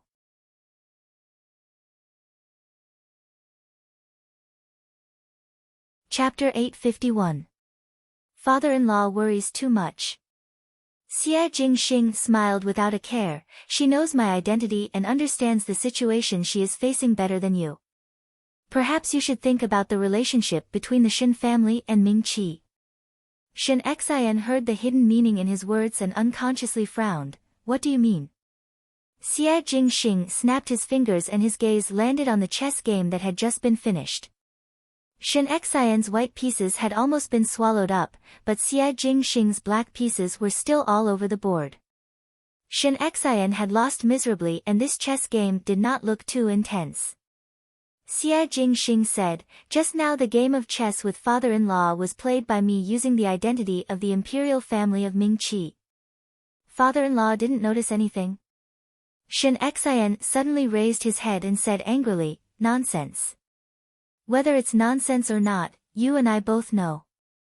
The smile on Xie Jingxing's face suddenly disappeared and his lazy expression was replaced with an almost harsh sharpness. "I do not believe that father-in-law did not see a thing or two about Ming Qi's attitude towards the Shen family. In fact, if it was not for Shen Miao secretly dealing with it, one fear that the Shen family would not be able to protect themselves like now. I am not someone with a Buddha's heart, but I am not willing to see Shen Miao protecting your Shen family alone and you all do not know anything. She is only a young lady and I am not willing to let her be a bad person." Shen Xian was so angry that the beard at the side of his lips straightened, but he still caught onto the key point in Xie Jingxing's words and asked, "What happened to Jiao Jiao? What did you mean by your words just now? Tell me clearly." "Father-in-law and mother-in-law are stationed in the northwest all day, and they have the world in their hearts. Naturally, they are too busy and can't take care of Shen Jiaojiao. Do you think that the second and third household of the Shen family are good people? In the beginning they colluded with Prince Yu and wanted to send Shen Miao to Prince Yu's bed so that they could give Shen Miao a bewitching scent in Wulong Temple. How did Shen Yuan die? How did Ren Wanyun become crazy? What happened to Shen Gui and Shen Wan? Jing Chu Chu, Jing Guan Sheng. It was one thing for the Shen family to scheme against Shen Miao. The imperial family of Ming Qi had never cared about your head. Do you think that when you retreated to the Shao Chun city, who was the one who dealt with it, and that the Su family's Suyu suddenly appeared, and by a stroke of luck, let the emperor give you a way out, was it really a coincidence? Is it really heaven's blessing that the Shen family can escape unscathed every time?" He looked at Shen Xian's stiff expression and ridiculed. 2 years ago father-in-law returned to the court and coincided with old Shen Taitai's birthday. Was it Shen Miao who personally started the fire in the Shen family's ancestral hall? Was it to let you see the Shen family's ambition? She used her own life to warn and comfort. General Shen, do you dare to say that you can still protect her safety? Shen Xian was like being struck by lightning. Ever since he and Luo Shuayan returned to the Ding capital, these matters had happened one by one and he had suspected that something was wrong, but every time he investigated, he was unable to find anything. Afterwards there were many matters in the Ministry of War and he did not have much time to get entangled in it, thus he threw it to the back of his mind. Shen Miao did not mention it before, so Shen Xian also ignored it. Now hearing the whole story of these good things from Xie Jingxing's mouth, Shen Xian could not tell if he was shocked or angry in his heart and was actually speechless. The second and third household of the Shen family had come to this stage, it was all because of Shen Miao's schemes. General Shen must not blame her for being vicious and merciless. If she was not like this, one feared that the grass on her grave would be more than 1 zhang tall. Xie Jingxing's mouth was saying sarcastic words, but his eyes became sharper, almost making one breathless. He said, "Perhaps father-in-law is a good general to the world, but I think that it is not the case for Shen Miao. I do not know why she wants to shoulder all these matters alone, as if she owes it to the Shen family. But from what I see, General Shen is not a good father, but the Shen family is very lucky to be able to raise Shen Miao, this daughter."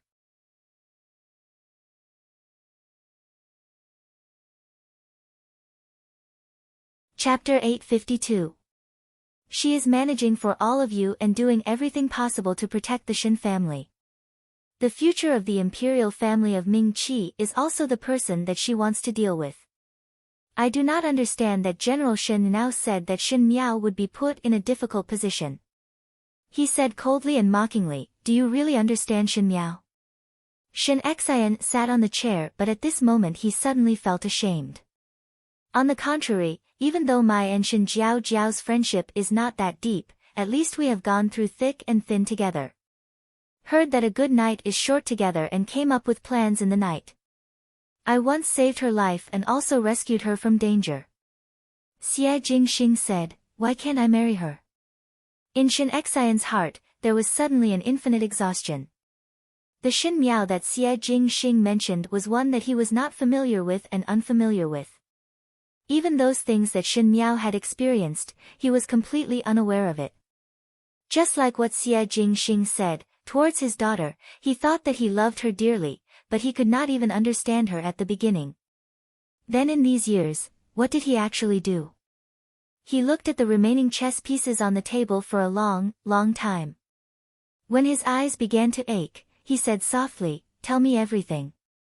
Everything that you know about Jiao Jiao. Tell me everything." When Pei Lang woke up, he was in an unfamiliar place. There were many well-dressed maids around to serve him as he drank his medicine.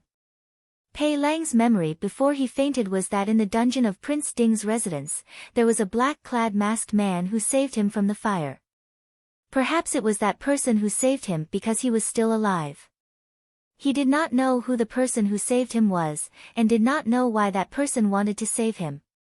After asking the maids who came to serve him, he only knew that this was the residence of Prince Rui. Pei Lang faintly sensed that there might be some friendship between Shen Miao and Prince Rui, but he did not know how far the two of them had walked. He thought that Prince Rui would naturally not take him in for no reason, and if he did, it would definitely be because of Shen Miao. Shen Miao did not give up on him. When he thought of this, Pei Lang's heart was slightly moved. It was as if everything that he persisted in was worth it at this moment, even though Pei Lang did not understand where this inexplicable thought came from. Just as he was thinking, the door to the room was opened. A young man walked in from the outside with a medicine box on his back. He sat down in front of him as if he was going to take his pulse. Pei Lang initially did not look seriously and thought that this was the physician that the residents of Prince Rui had invited for him. When he saw the appearance of the physician clearly, he was slightly surprised before calling out, "Imperial Physician Gao." His movements were too big and affected the wounds on his body. He could not help but let out a hissing sound as he sucked in a breath of cold air. Gao Yang quickly pressed on his wound and said, "Don't be so surprised. Be careful not to tear your wound." Pei Lang looked at Gao Yang, many thoughts churning in his mind. Gao Yang was the youngest imperial physician in the Imperial Academy of Medicine. He was said to be highly skilled, but no one could say for sure. But the imperial family was extremely fond of this young imperial physician. Most likely it was because he was good with words and often made Emperor Wenhui happy. In addition to his good looks, in the eyes of the imperial concubines, he was more pleasing to the eye than those old men in the imperial physician court. Since he was an imperial physician from the palace, he would not treat people outside the palace for no reason. Moreover, this was the residence of Prince Rui. Pei Lang's first thought was that Prince Rui had borrowed Gao Yang from Emperor Wenhui, but this thought was quickly rejected by Pei Lang. Even though the medical skills of the Ding capital were precious, it was not only Gao Yang alone. Prince Rui did not need to find Gao Yang and alarm the imperial family. Then the second possibility was that Gao Yang and Prince Rui had some friendship in private. This possibility was really shocking. He looked up at Gao Yang and his eyes were somewhat doubtful, but his face had a gentle and elegant smile. Why is Imperial Physician Gao here?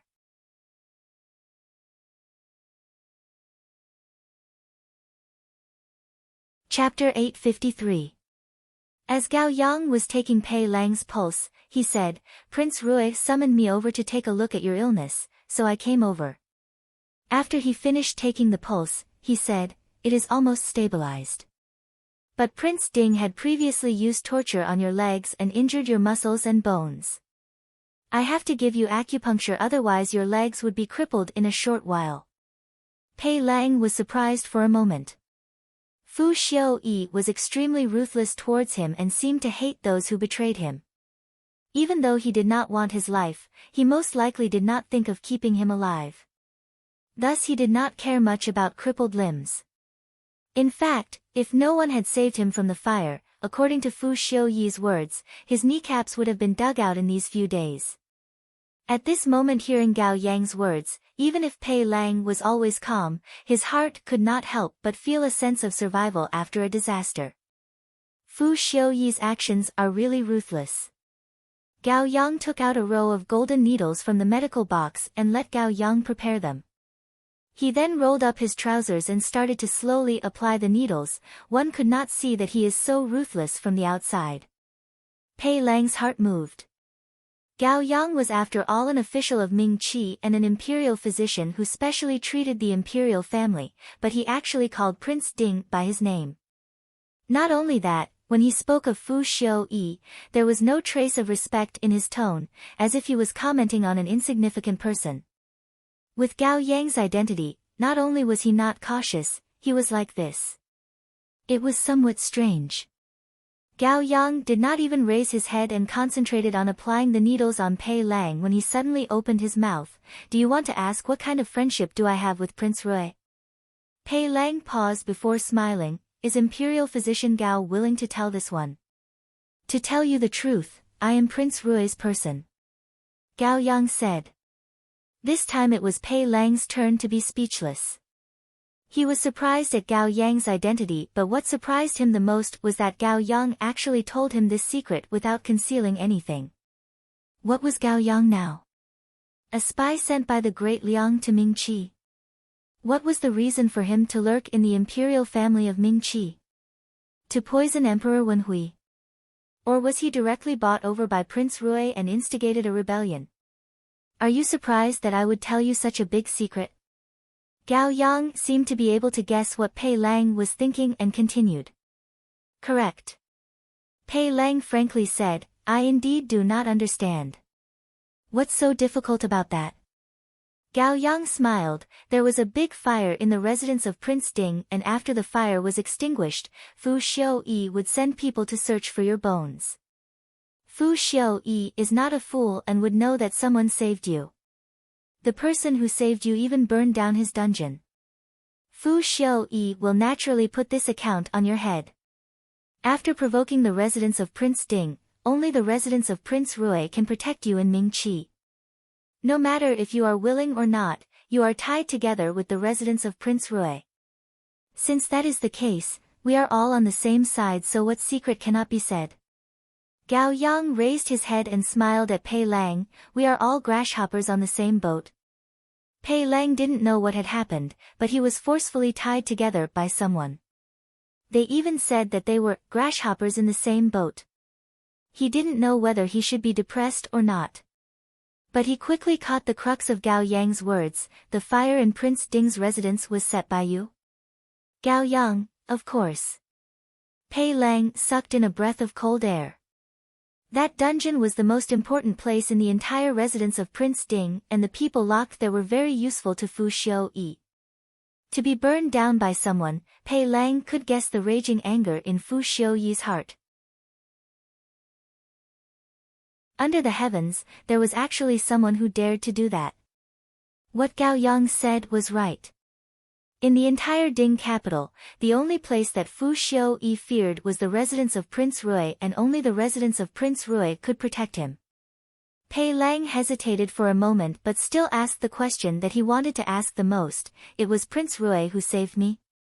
Otherwise who would have such great ability to save you out? Gao Yang said, no one would dare to take this risk. But why did he save me? Pei Lang probed. Was it because someone else requested him to do so? He did not know if Gao Yang knew about Shin Miao's matter, thus he did not dare to say Shin Miao's name, fearing that it would bring trouble to Shin Miao. Gao Yang looked at him meaningfully and pierced a golden needle into his knee. Pei Lang's brows slightly wrinkled as he heard Gao Yang saying, correct. It was because of our Wang Fei's request. Wang Fei? Pei Lang was surprised for a moment. Wang Fei Rui. He had never heard that Prince Rui had any Wang Fei and did not know what kind of friendship he had with Consort Rui, so he asked, why did Consort Rui? Most likely it was because of the teacher and student relationship with you. Gao Yang smiled considerately. Consort Rui was after all your student. Pei Lang, she is, Shin Miao.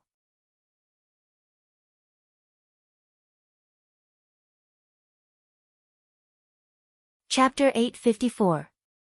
This year in Ming Qi was considered to be happy, but it was also not that happy. The happy thing was that when the family gathered together, it was always a happy thing. The unhappy thing was that once the year was over, Shin Miao would have to marry to the great Liang. As the days neared, everyone in the Shin mansion were very busy every day. Shin Miao's dowry, the guards and servants, dowry maids and the roads that the great Liang's carriages and horses would have to travel, all had to be prepared. Even though the dowry that Shin Xian prepared for Shin Miao could not be compared to the betrothal gifts that Xia Jingxing gave, it was still very substantial.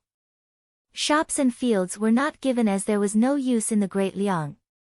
Due to the weariness of the carriages, there was not much furniture that could be brought. Other than some rare jewelry, basically everything was converted into shining silver. In a foreign country, other things might be dispensable, but silver was indispensable, and it was much more convenient to have cash on hand. Originally the money that Shin Xian and wife prepared for Shin Miao was enough, but Shin Qiu secretly pulled Shin Miao to one side and took out a thick stack of banknotes from his sleeves and said, "This is the banknotes from the money house and can be used in the Great Liang." He then blushed, "Eldest brother does not have any extra things and only have these banknotes for you. Younger sister must not complain that it is too little." Shin Miao looked at the crumpled banknotes that Shin Qiu pinched and a warm current flowed through her heart. Shin Qiu was after all a young male and those soldiers from the Ministry of War worked hard for him daily, so naturally Shin Qiu would occasionally return the favor and treat them to a meal or something. Shin Qiu's salary was not much and most of it was the rewards from his military exploits. He did not keep it for his future marriage but gave it to her. Shin Miao's heart was touched and said, "Eldest brother, the banknotes that father and mother gave me can allow me to not worry about food and clothing for a lifetime." "Why do you give me these for?" "Father and mother are father and mother and older brother are older brother.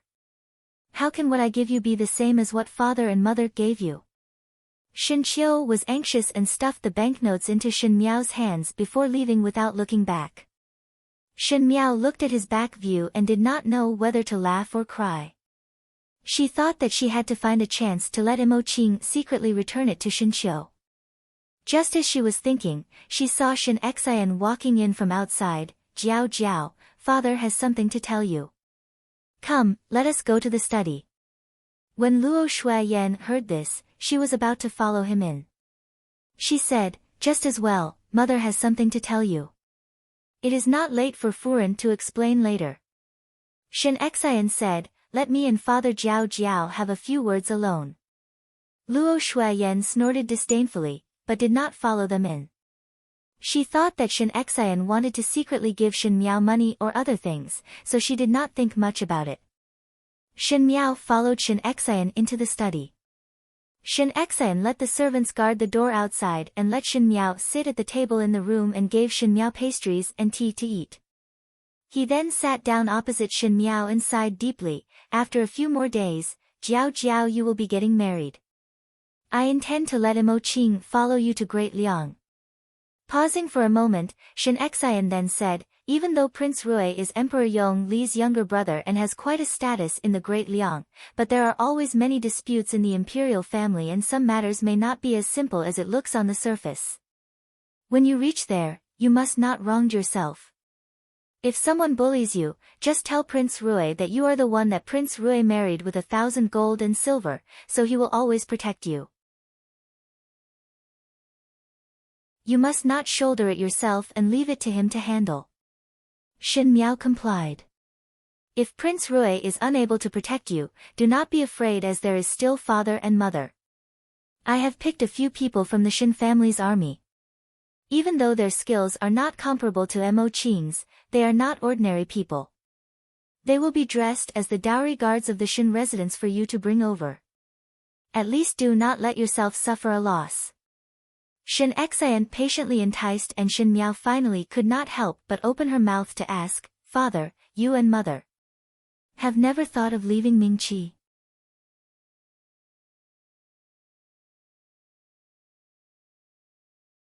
Chapter 855. Shen Xian was startled and looked at Shen Miao without speaking. Since the words were already spoken, Shen Miao might as well say it all out. Now that I have married to the Great Liang, the emperor will definitely be estranged from the Shen family.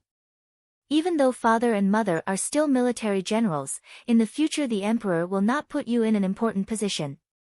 The monarch's mind has always been hard to guess, and if the emperor has other thoughts, it is better to go to the Great Liang with the excuse of not feeling at ease with me. If one does not want the military power, then so be it. Anyway, if one stays in Mingqi, one day the military power would be taken back. Her words were very tactful, and if it was before, after hearing Shen Miao's words, Shen Xian would definitely be somewhat at a loss. But that day Xie Jingxing spoke to him for a long time, and after listening to Shen Miao's hints, Shen Xian immediately understood. He could not help but smile bitterly in his heart. So his own daughter had already reminded him so many times, but why did he not take it to heart even once? Was it because of the Shen family's teachings of being loyal to the country? Or was it that he did not believe that what Shen Miao said was true from the bottom of his heart? Shen Xian said, the imperial family wants to suppress the Shen family and is afraid of the military power in my hands, so they will definitely not let the Shen family leave Mingqi easily. Moreover, they still want to use the Shen family to restrain you. Shen Miao was surprised for a moment. All along, she had scruples about Shen Xian and dared not speak too clearly about the indifference of the imperial family of Mingqi. It was not that Shen Xian was foolishly loyal, but Shen Xian was taught by old General Shen since young to be loyal to the monarch and serve the country. It was a long process for one to overturn the things that one had revered for decades, and some people would not be able to do it in their entire life. But at the moment Shen Xian's words seemed to be able to see through it. Shen Xian said, Father knows of Jiao Jiao's concerns, but father still cannot leave. If father is determined, even if one uses some means, one would be able to leave. Shen Miao said, the Tian family want to use the Shen family to restrain me, or use me to restrain the Shen family. The scheme is good, and one is not afraid of losing one's wife and losing one's soldiers. At the end, there was a faint hostility in her brows and her words became sharp.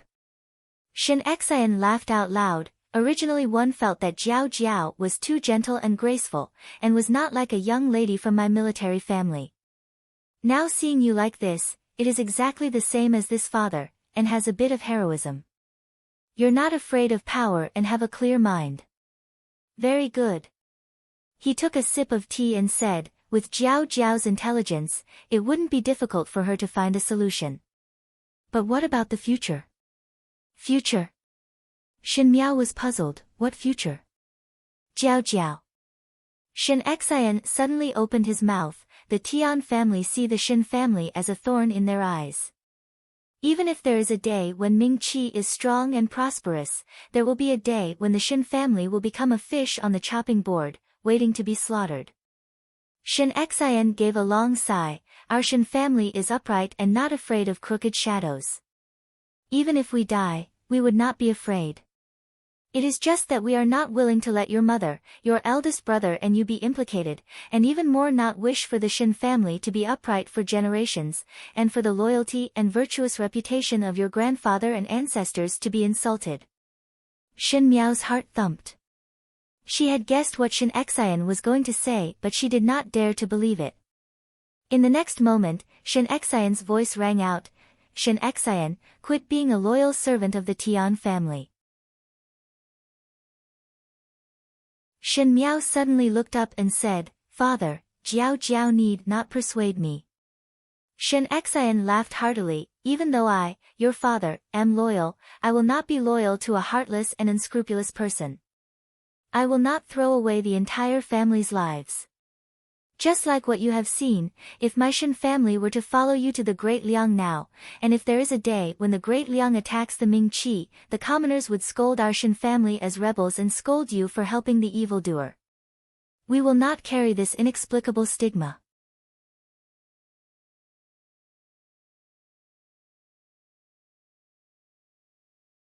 Chapter 856. And we will stay in the Ding capital and you will marry far away. If there is a day when Ming Qi and the Great Liang meet in battle, and you do not appear, you are just a female, living alone in a foreign country and helpless, thus the commoners will not blame you. And it is even more impossible for my Shen family to collude with the Great Liang and Ming Qi, so naturally we will not carry a groundless stigma. Shen Miao shook her head. In that case, could it be that father will use the name of the Shen family's army to replace Ming Qi to fight against the Great Liang? No. Shen Xian smiled. Before that, His Majesty will definitely take action against the Shen family. Even if His Majesty does not make a move, I have a way to make him make a move against the Shen family. Shen Xian looked at the tea on the table. The Tian family is suspicious and only need to do some tricks to let the emperor hear some groundless rumors. The emperor has been afraid of the Shen family for a long time and would definitely not be able to restrain himself from making a move. What he said was sarcasm. He had fought for Emperor Wenhui for many years, protected the country and risked his life many times, but as long as a villain said some slanderous words in front of Emperor Wenhui would forget about the loyalty of the officials and would not hesitate to kill the other party. Once there was a threat to his throne or if there was a little bit of doubt, Emperor Wenhui would not leave behind a disaster for himself. Wait till that day. Shen Xian's gaze suddenly sunk. The day the imperial family is unjust to our Shen family, would be the day the Shen family rises in revolt. They were not willing for the Shen family to carry a tainted name, but they were also not willing to sacrifice the living for the sake of clarity, and become the despicable imperial power's sacrificial pawns. So they wanted to let the common people of the world see clearly that it was the imperial family who was heartless to the Shen family first, then the Shen family would be unjust to the imperial family. Perhaps as compared to the imperial family, the formidable great general with outstanding military exploits would have a higher prestige among the common people of Ming Qi.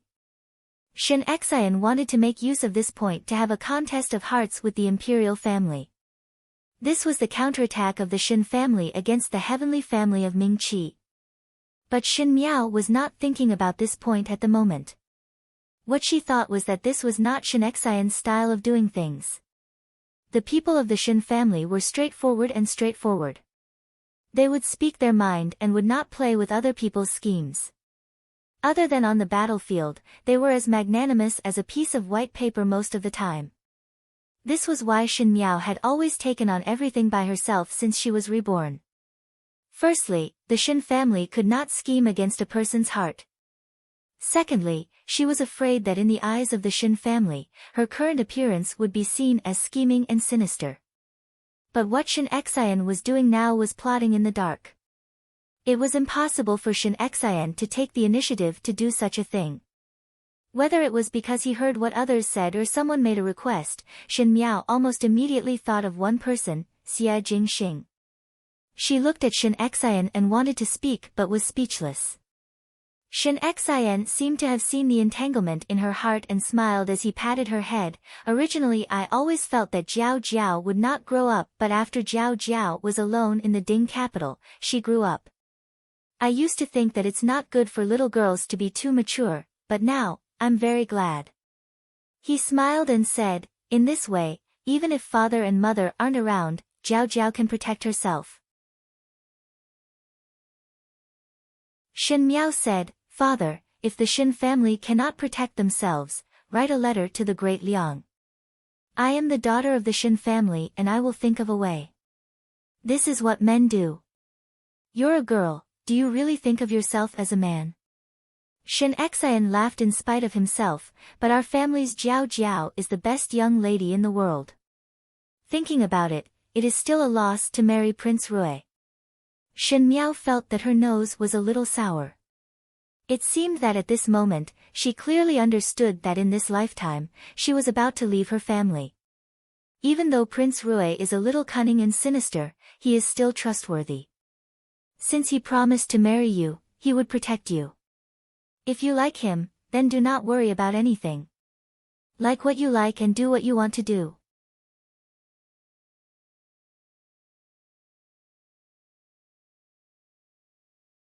Chapter 857. I know. Shin Miao softly said. Shin Xian looked at Shin Miao and after looking for a while, he then smiled, after a few more years. After a few more years, father promises you that one will definitely come and look for you. Shin Miao gently smiled, I will wait for father. Ever since that day when Shin Xian and Shin Miao had a long private talk in the study, Shin Xian and Shin Miao's relationship seemed to be closer as Shin Miao often watched Shin Xian practice martial arts in the courtyard.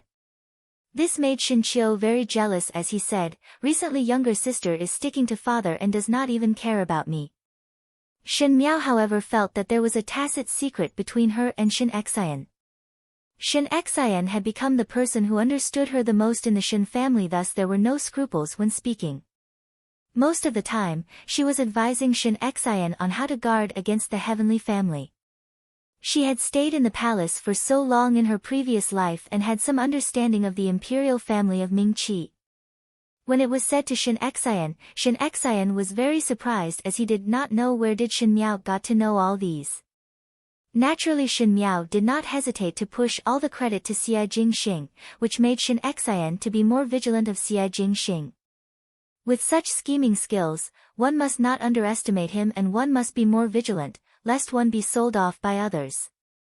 Speaking of Xie Jingxing, Shin Miao also asked if Xie Jingxing had said anything to Shin Xian. Xie Jingxing did not admit nor deny it. Seeing his attitude, Shin Miao had an idea in her heart. Speaking of what would happen to the Shin family in Ming-Chi, Xie Jingxing said that with his support in Ming-Chi's Ding capital, nothing would happen to the Shin family. With these words of his, Shin Miao was relieved. In a blink of an eye, it was the night before the wedding.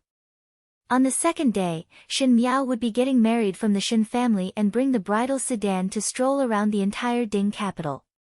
After the bustling ceremony, she would leave the Ding capital's city gates and majestically leave Ming-Chi and head towards the Great Liang. The things that should be brought were brought and the people that should be brought were also brought. Even Shin Miao did not forget about Pei Lang. With Pei Lang's identity, it was very dangerous for him to stay in the Ding capital and Fu Xiu-yi would definitely dig 3 feet into the ground to find him, thus it was better to let Pei Lang mix into the wedding procession and head to the Great Liang together. Previously Shin Miao thought that even if it was because of Lu Ying, Pei Lang would not easily agree to go to the Great Liang and would have to persuade him. But she only mentioned it in the letter and Pei Lang very readily replied to her saying that he agreed to go to the Great Liang. This made Shin Miao somewhat puzzled as she thought if it was Xie Jingxing who threatened Pei Lang, but she felt that Xie Jingxing would not do such a thing. If Pei Lang stayed in Ming Qi or the Great Liang, Xie Jingxing would not care whether he was alive or dead. Shen Miao was getting married tomorrow, and other than the sleepless night in the Shen residence, naturally there were others who did not have the heart to sleep. The Princess Mansion was one of them. Princess Rong Xian paced back and forth in the room. She had dismissed all the servants as she was afraid that her abnormal actions would arouse suspicions. Ever since she discovered that Prince Rui was Xie Jingxing, even though Princess Rong Xian had a lot of doubts, she never took the initiative to go to the residence of Prince Rui to ask Xie Jingxing. She knew that there were many eyes and ears in the Ding capital, and even though she was a princess who did not care about worldly affairs, it did not mean that there was no one who did not pay attention to her every move. If there were people who discovered something and followed the vines to the melon to find out Xie Jingxing's identity, what would happen at that time? Princess Rong Xian would always remember some old feelings towards Xie Jingxing. She was wary of him, suspicious of him and vigilant of him, but could not forget the past years of companionship. She could not forget that in those lonely days, it was Xie Jingxing who came to talk to her, allowing her to pass through the difficult times of being a widow. One's feelings were very complicated, and there was no pure love or hate. If one could clearly distinguish love and hate, most likely many things in the world would become much easier. The most difficult thing was that love was mixed in, thus one could not harden one's heart and act as if nothing had happened.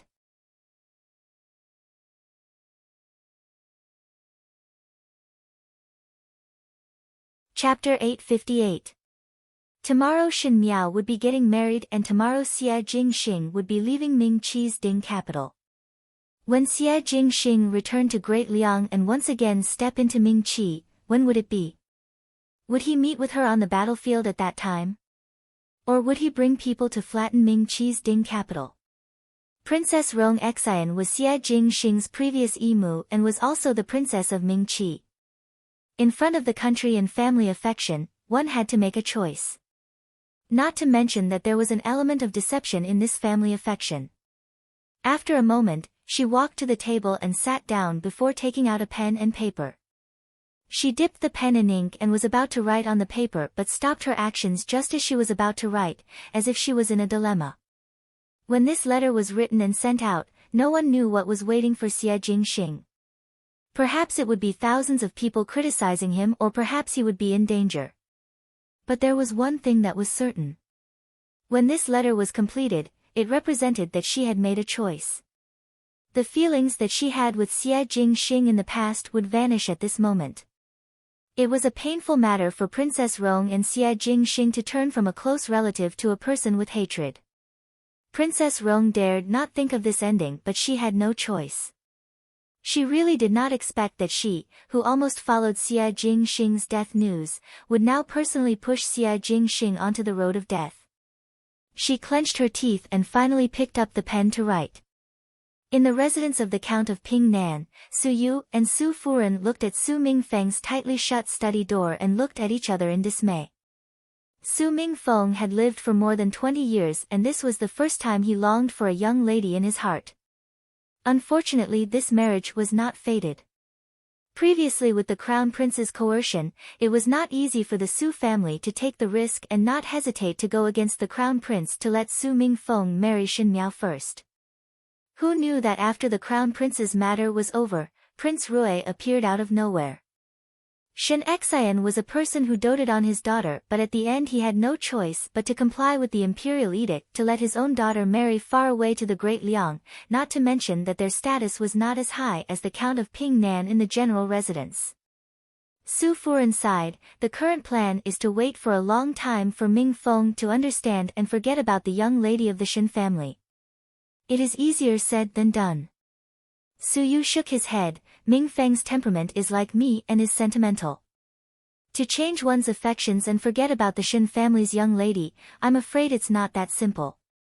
He looked at Su Furen. It is useless for us to stand here. It is better to return first and let Ming Feng think about it. Madame Su glared at Su Yu. Love is not a piece of flesh that fell from your body. Don't you know how to feel for it? This is my son. Seeing him sad is more painful than cutting my flesh. Then why didn't you go in and persuade him? He wouldn't listen even if you did. Isn't it the same? Su Yu felt wronged. But one saw Su Ming Lang carrying a thick stack of calligraphy as he passed by. As Su Ming Lang grew older, he finally put away his childhood liveliness and gradually became the second Su Ming Feng. But as compared to the gentle and polite Su Ming Feng, Su Ming Lang was more arrogant. Now when facing his own parents, he had to put on the airs of a little adult. Su Yu had secretly complained a few times that Su Ming Lang was not cute anymore. Su Yu called out, "Ming Lang." Su Ming Lang stopped his footsteps and walked towards both of them and called out father and mother. Your eldest brother suffered a blow today and is not in a good mood. Father has an important task for you.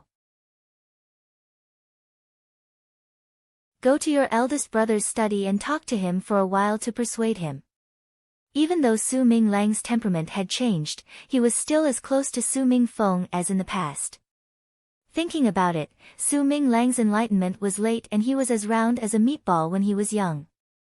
If he was not ridiculed by his little friends, he would be scolded by Su Yu, and it was always Su Ming Feng who would protect him and plead for Su Ming Lang in front of Su Yu.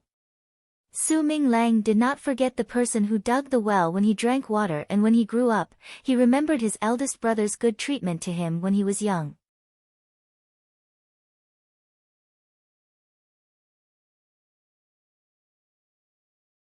Chapter 859. Su Furen also said, "Write, write. Ming Lang, let your eldest brother teach you how to write, or let him play with you for a while. Never let him be idle." Su Ming Lang looked at the husband and wife and said in a deep voice, "You all want me to persuade eldest brother not to be upset over older sister Shin's marriage?" Su Yu, Su Furen, Su Ming Lang looked at the lit-up light in the study and said, "Us two brothers need to speak some intimate words. If father and mother have nothing, then leave first. I will not let eldest brother drown himself in the river." After choking for a long while, Su Furen then said, "Then one has to thank Ming Lang."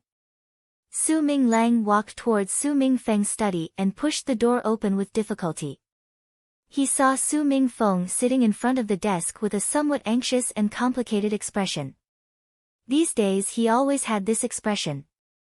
Su Ming Lang climbed onto a chair that was very close to Su Ming Feng and sat upright before looking at Su Ming Feng. "Eldest brother, if you like then go and fight for Su Ming Feng? A real man dares to take responsibility for his actions." Su Ming Lang encouraged him with a solemn face, "As a brother, I will definitely support you. Since you like the young lady of the Shin family, then go and snatch her over. Anyway, as compared to that one do not know, eldest brother is much better."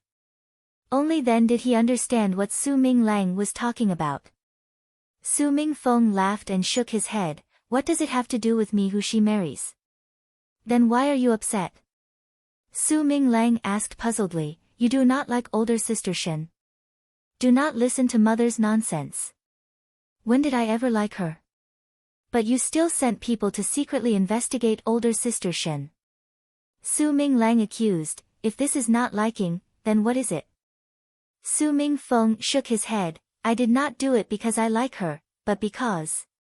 His tone suddenly paused and a complicated expression appeared on his face. Su Ming Lang looked at him. "Eldest brother, you are really strange now." "Second younger brother?" Su Ming Feng suddenly asked. "Do you still remember Xie Jingxing of the residence of the Marquis of Linan?" "Older brother Xie?" Su Ming Lang said, "Of course I remember. Is that not eldest brother's best friend?"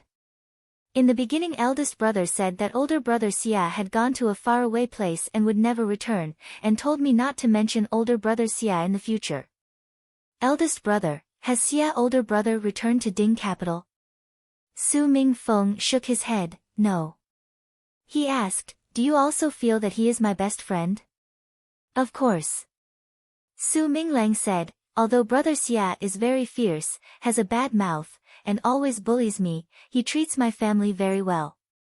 Did eldest brother not say before that eldest brother is the youngest in the residence of the Marquis of Linan, and Xia older brother is eldest brother's eldest brother? Su Mingfeng was silent. Su Minglang looked at him curiously. Did eldest brother quarrel with older brother Xie?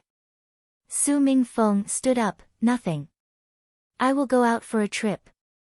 Minglang, you stay here and do not go anywhere. The night of the Ding capital had covered everything. In the princess residence and the Nanbo residence, the undercurrent was like a surging reef, brewing a storm that was enough to destroy everything on the calm water surface. In the residence of Prince Ding, Fu Xiu-yi sat on the high seat. He looked a little haggard, which made his handsome appearance seem a lot less attractive. Some time ago, the dungeon of the residence of Prince Ding was burnt to the ground, and Fu Xiu-yi almost smashed everything that could be smashed in the entire bedroom. There was no way to vent his raging anger, and the news that followed made him even more furious. There was no corpse of Pei Lang in the dungeon. Obviously, Pei Lang was rescued by someone, and one could naturally know that the fire was put down by the person who came to save Pei Lang. To dare to behave atrociously in his residence of Prince Ding, and it was so brazen, and the most important thing was to destroy the thing that he valued. Fu Xiu-yi was determined to dig 3 feet into the ground to find out about Pei Lang and the person behind him. He originally thought that it was the Shin family's people, but at the end of the investigation, there was no relationship at all with the Shin family. As he continued to investigate, the clues were cut off, and there was no sign at all. One could imagine the fire in Fu Xiu-yi's heart. Tomorrow was Shin Miao's and Prince Rui's wedding, and after tomorrow, Shin Miao would follow Prince Rui to the Great Liang, and the secret of Prince Rui's body would not be known. Seeing the opportunity disappear in front of him, how could Fu Xiu-yi be willing? Just at this moment, the guard that Fu Xiu-yi sent to investigate the matter came in from outside and bowed to Fu Xiu-yi before saying, "Your Highness, there is movement in the residence of the Princess residence and the Nanbo residence." Fu Xiu-yi's eyes lit up. How is it? That guard walked 2 steps closer and bent over to whisper a few words in Fu Xiu-yi's ear. Forget it. Fu Xiu-yi's expression was shocked, and then he revealed a look of joy. Heaven is helping me. Immediately send people to follow both of them, and do not let a single trace of them escape. That guard received the order and left. Fu Xiu-yi leaned back on the chair and a complacent smile slowly appeared on his face. Prince Rui, Princess Residence, the Nanbo, Shin Miao. He said, this prince would like to see what shameful secrets there are between all of you.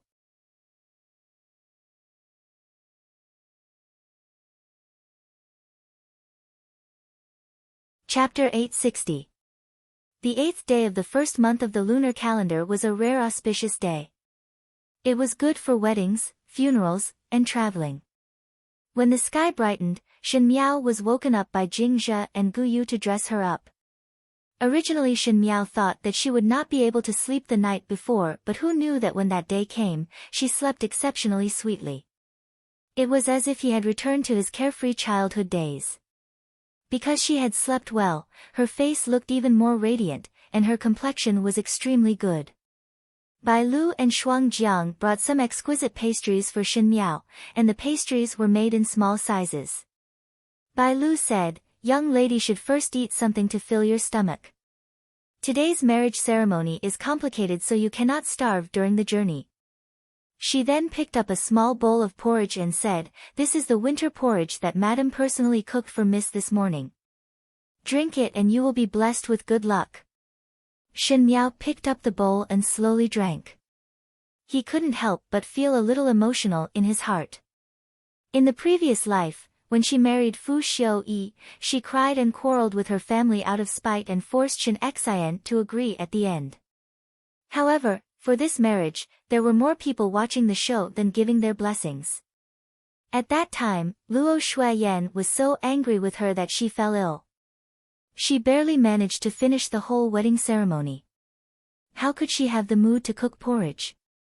Unlike now, when everyone in the Fu was happy and worked hard for her with all their heart. Shen Miao herself vaguely felt that this marriage seemed to be extremely good.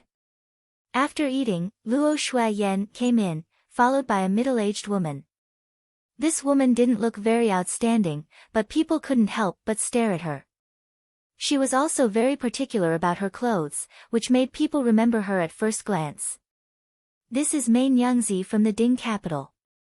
Luo Shuaiyan said with a smile, today she specially came over to be your wedding matron. Shen Miao was slightly surprised. Mei Nyangzi was a very famous person in the Ding capital. She came from an official's family, but from a young age she disregarded her family's opposition and started to do business. Their businesses were rouge, face powder, clothing, and jewelry. There were countless of pampered daughters raised in the Ding capital, and the daughters of officials did not lack money as long as they could satisfy their love for beauty. Moreover, Lady Mei's clothes, jewelry, rouge, and face powder were the best of the best. Although Lady Mei was a businesswoman, no one dared to look down on her. However, Lady Mei's most outstanding skill was putting on makeup and dressing people up. There was once a Wang Ye of Ming Qi who married a consort, and that consort had some friendship with Mei Nyangzi, thus Mei Nyangzi became her bridesmaid.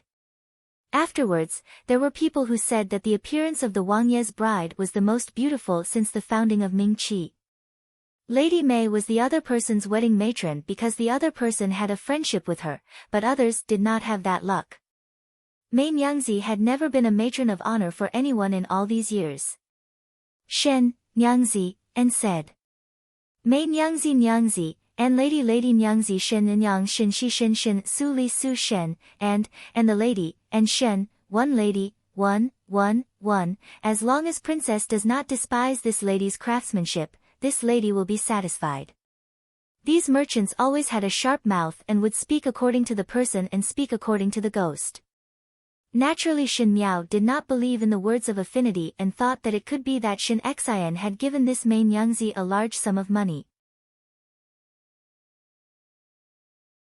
But after thinking about it, Mei Nyangzi did not seem to be lacking in money, and even doing business was based on her mood, so why would she care about the benefits of these worldly possessions? Just as she was thinking, Lady Mei had already come forward and said with a smile, Princess, this bride's outfit is very complicated. May one have to trouble to change into the wedding dress first so that this lady can add to your dowry? Luo Shuaiyan quickly urged Shen Miao to go over.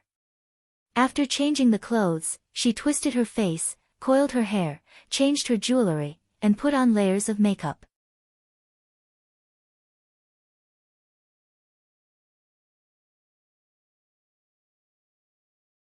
Chapter 861. Mei Nyangzi was grooming Shen Miao as she said with a smile, this servant have seen a number of young ladies in these years. Officials' young ladies also asked this servant to buy jewelry and cosmetics. This servant have seen all the young ladies in the Ding capital, but there is no one that can compare to the Wang Fei's bearing. She smiled and said to Luo Shuaiyan, Furen, do not blame this servant for being talkative. The Wang Fei does not look like Furen. Furen is candid and frank while the Wang Fei is graceful and luxurious. Even the nobles in the palace are inferior. Hearing others praising her daughter, Luo Shuaiyan was naturally happy, but since the palace was being talked about, Luo Shuaiyan was modest. How can it be that good? It is just that Jiao Jiao is calm and has improved a lot compared to her father. Words cannot be said like that. Mei Nyangzi traced Shen Miao's brows and said, even though some people have noble status, they do not have that weight in their bones. They only put on airs, and once their clothes are taken off and their jewelry thrown away, they are no different from common people. But some people are different. Even if they have plain clothes and hairpins, they do not have anything and just sit there, they are still high up. I see that the Wang Fei is the latter. She smiled, looks like it is a life of great wealth and nobility. But today Furen can rest assured that there will definitely not be plain clothes and hairpins. Such a good wedding dress and such good jewelry, if I, Mei Nyangzi, do not do the makeup for the Wang Fei, it would be smashing my own reputation. One must let the Wang Fei be the first in the Ding capital. Shen Miao allowed Mei Nyangzi to fiddle with her as she listened to Mei Nyangzi speak. Thinking that this main Yangzi seemed to know how to read people, she found it interesting and carefully listened to their conversation. This bride's makeup was done for a full 1 hour. Even if it was a light powder, one had to use a small brush made of wool to brush it carefully. The rouge was also the most natural. Eyebrows like a crescent moon, lips like flower petals, but the most beautiful thing was the eyes. Shen Miao's eyes had always been clear and distinct. They had the pureness of a newborn fawn. But today, Main Yangzi had gently hooked the ends of her eyes. Her eyes were still as pure as before, but there was a bit more grace for no reason. There was a feeling of being the mother of the world. Luo Shuiyan was startled by this sudden thought. Main Yangzi said with a smile, "There's nothing to worry about right now.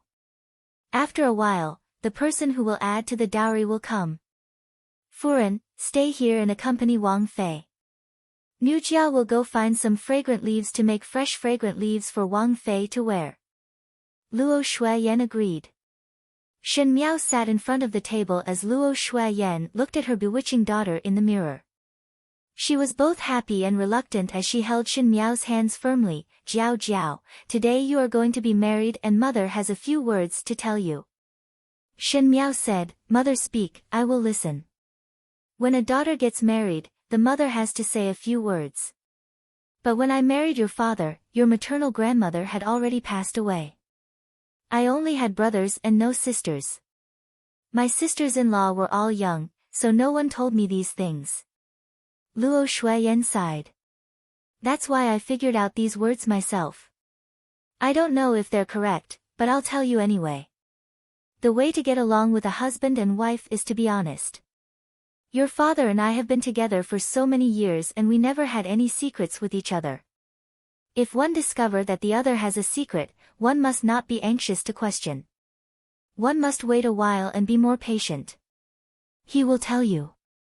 Luo Shuiyan lovingly patted Shen Miao's hands. "Mother knows that you have a steady temperament. This is a good thing as it is not easy to be affected by external things. But for matters of feelings, it is not something that can be solved with patience. If you like him, you will care about his every move and will involuntarily follow your heart and not be so steady. Be more frank and direct. Do not feel shy and do not be afraid. That is your husband and the person that you will spend your life with." Luo Shuiyan paused before saying, "Jing Xing promised me that after having you, he would not have other concubines. To be honest, I do not trust him. As an imperial family, how can there only be one female in the inner courtyard?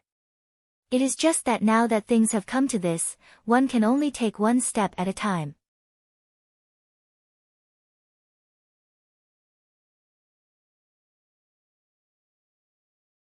Chapter 862. Shen Miao's eyes hung down and heard Luo Shuiyan speaking again, "But our Shen family's daughter will never compromise. If your husband has another woman in his backyard, you can be jealous, you can make a big fuss with him, saying that a virtuous woman is magnanimous. It's all bullshit, it's just an unfair trade that people use to restrict women. If that day ever comes, you don't have to treat him as your husband in your heart. You can't control other people's hearts, but you can control your own. As for the rest, if you want a divorce, father and mother will help you." Shen Miao first looked at Luo Shuiyan in surprise before laughing in her heart. Yes, the Luo family did not have any Tongfang concubines, and the environment that Luo Shuiyan lived in since young made her believe that she would only be a pair of lovers for the rest of her life. If Luo Shuiyan's words were heard by others, it would be shocking, but Shen Miao felt very warm. Luo Shuiyan always considered her feelings and would not let her feel wronged. As for how others felt, what did it have to do with her? Thinking about how Fu Xiuyi's birth mother, consort Dong Shu, always requested her this and that, requesting her to be virtuous and magnanimous, and even took the initiative to recruit a Sufei for Fu Xiuyi not long after they got married, it was really a clear contrast. Luo Shuiyan suddenly took out a small booklet from her sleeve and said, "Jiao Jiao, this. Keep this well. After the wedding ceremony is over, find some free time to read it. Shen Miao was still somewhat baffled and took it over before asking casually, "What is this?" Luo Shuiyan's face turned red and she stammered, "You need to understand." Seeing that Shen Miao was about to open it, she quickly held Shen Miao's hand and said, "Do not look now. Later. You can read it later when you're alone." Shen Miao nodded her head, and just as she wanted to ask a few more questions, she saw Luo Shuiyan's unnatural expression and suddenly understood, and her face was burning hot. She had never seen the spring painting before. In the previous lifetime when she got married, the entire Shen residence was in a mess and she even forgot to bring this booklet with her. Afterwards, on the day of their marriage, Fu Xiuyi did not consummate the marriage with her, not to mention looking at this. She and Fu Xiuyi's consummation was done in a hurry and Fu Xiuyi was extremely perfunctory. Even though Shen Miao had not seen the spring paintings before, she had heard others talking about it later on, and there were also the newlyweds studying the spring paintings, but she had never experienced these before. He didn't expect that after getting married again, the regrets of his previous life would be fulfilled. Just as Luo Shuiyan and Shen Miao were feeling somewhat awkward, footsteps were heard from outside. Luo Tan pulled Feng and Ning and walked in. Seeing that Luo Shuiyan was also present, she said, "Gu Mu, we are here to send Biao youngest sister's dowry." Luo Shuiyan was just feeling awkward. Seeing that the two of them had helped her out, she let out a sigh of relief. She smiled and said, "Then you guys talk first. I'll go out for a while and come back." After Luo Shuiyan left, Luo Tan circled around Shen Miao and exclaimed, "Biao youngest sister, you are really too beautiful today. She's even better than the fairies." Not bad. Feng and Ning had always been picky and had the temperament to pick bones from eggs. At this moment she also nodded her head and said, "It is the first one in Ming Qi." Ever since Shen Qiu gave her a cold face, Feng and Ning came less often. But this time when Shen Miao was getting married, even though she was afraid of Shen Qiu, she still plucked up her courage to come. "Heard that it is Mei Nyangzi who made the wedding matron for you." Feng and Ning said, "No wonder she is so good looking that even I could not recognize her." Biao youngest sister is born to be good looking. Luo Tan giggled as she took out a small box from her back. "This is my gift to you as a dowry." Shen Miao opened the small box and it was a thing that looked like a lump of iron, but she did not know what it was. Before Shen Miao could speak, Feng and Ning took the lead and asked, "What is this? It is really too shabby for you to give this to Shen Miao."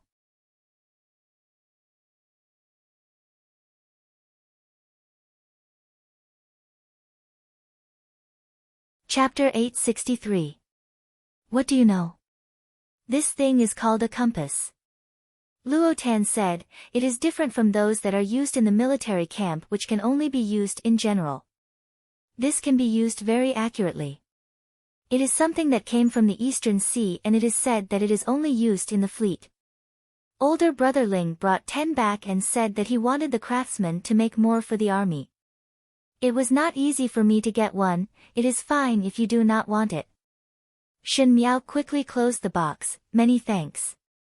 Luo Tan's lips twitched. "I feel that Biao youngest sister do not lack anything, and Prince Rui also sent such a big betrothal gift, so there is no lack.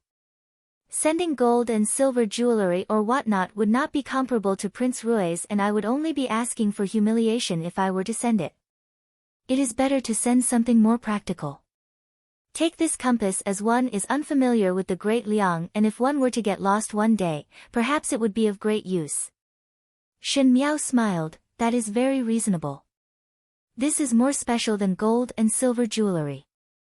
Luo Tan proudly looked at Feng and Ning. "Eldest young lady Feng, what did you send? Take it out for us to take a look and broaden our horizons. If it is some gold and silver jewelry, then forget it, as it is not interesting." Feng and Ning glared at her and said unconvinced, "What is a compass? Our Feng family does not have anything, so why would we send such tacky things?" She opened her box and took out a small bottle from it and said, "There are 3 Yuan Gui Yuan pills inside. Do you know about the Yuan Gui Yuan pill?" It is something that the medical scholars of the previous dynasty made to extend one's life, and there is no market for it. She placed the bottle together with the box into Shen Miao's hands and said in disgust, "Your character is not likable and there are people chasing after you in Mingqi, much less in the Great Liang. If there is any unexpected mishap, just take 1 yuan gui yuan pill and it will save your life." She then added, "But one think that a scourge will live for 1,000 years and you will live for a long time." Shen Miao smiled gently, "Many thanks." Feng and Ning's words were awkward but her intentions were good. Shen Miao smiled at the preciousness of the yuan gui yuan pill.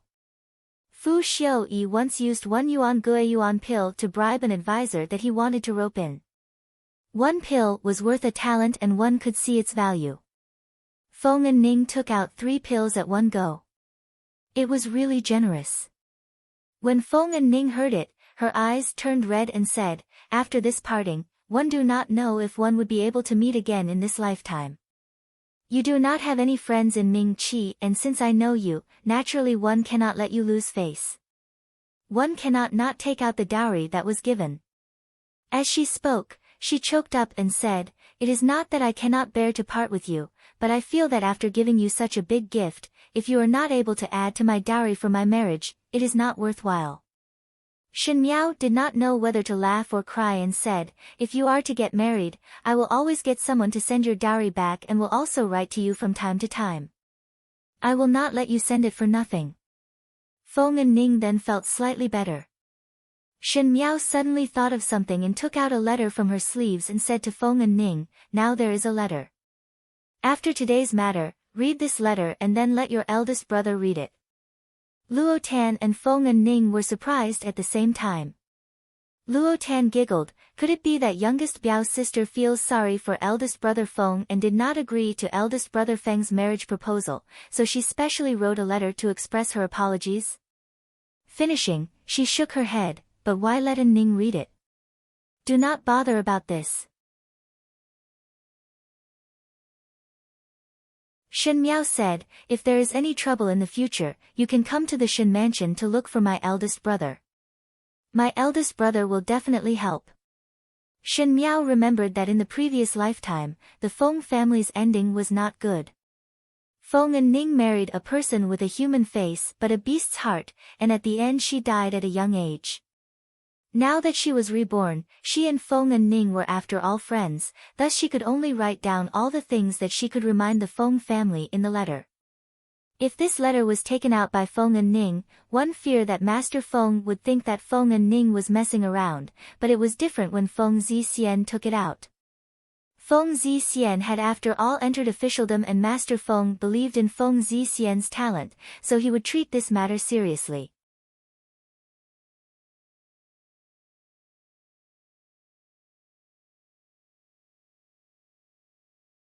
Chapter 864.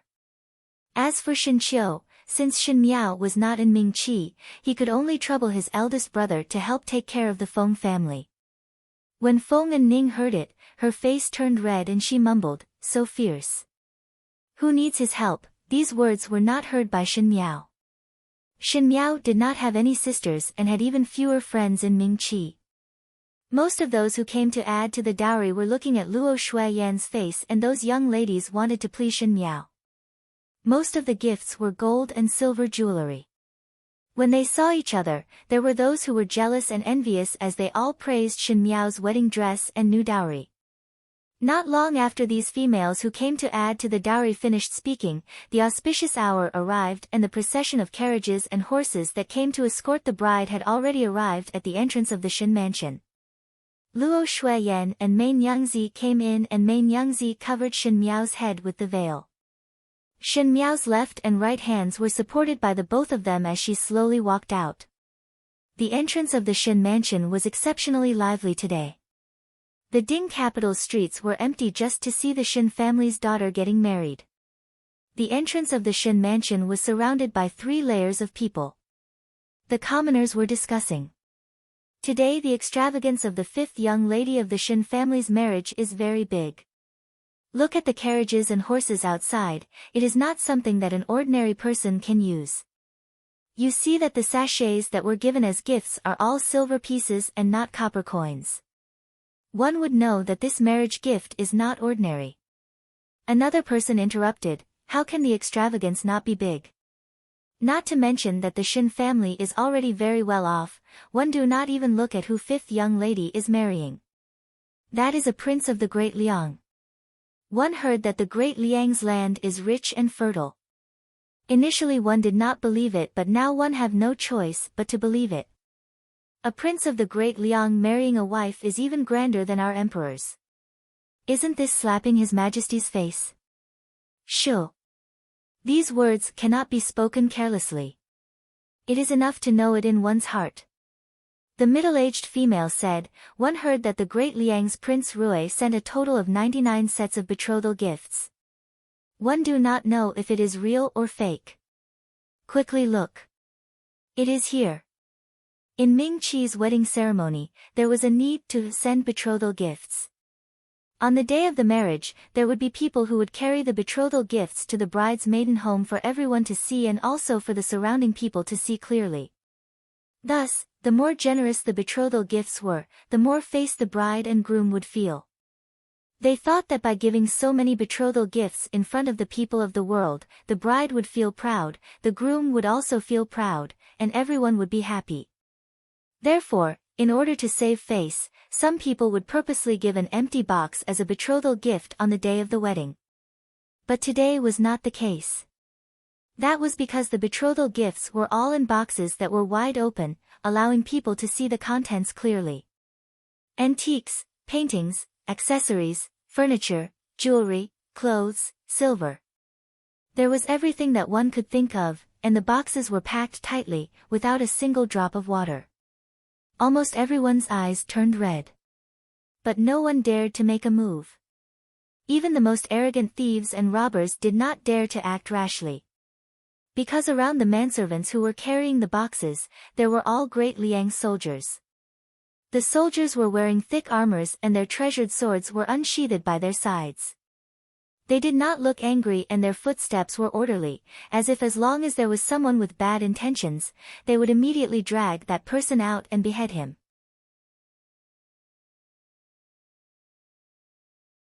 This kind of prestige and fierceness made others not dare to come close. The crowd spontaneously opened up a path to let those people carrying the betrothal gifts pass. Some people were curious and really used their fingers to count one by one, 1, 2, 3, 4. The long queue seemed to have no end, and the sound of people sucking in cold air was heard one after another. Until the last number, someone shouted out, it is 99 sets. 99 sets of betrothal gifts. 99 sets of betrothal gifts.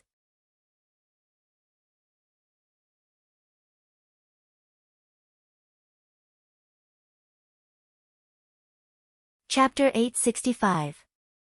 In the beginning, when the Crown Prince married the Crown Prince's imperial consort, there were only 58 sets and this was almost more than half. But Prince Rui was only a prince of the Great Liang, so if it was the Great Liang's emperor's wedding, how much extravagant would it be? But one need not care about the Great Liang's emperor. Now that Shin Miao was married, it was already more extravagant than the Ming Qi's emperor. The crowd could not help but burst into exclamations. One could imagine that after today, Shin Miao's grand marriage would become a grand scene that no one in Ming Qi would be able to surpass. There were also young females in the surrounding crowd, not to mention the daughters of officials that came to add to the dowry, all of their eyes turned red. Which woman didn't look forward to a grand marriage? Women were always somewhat vain.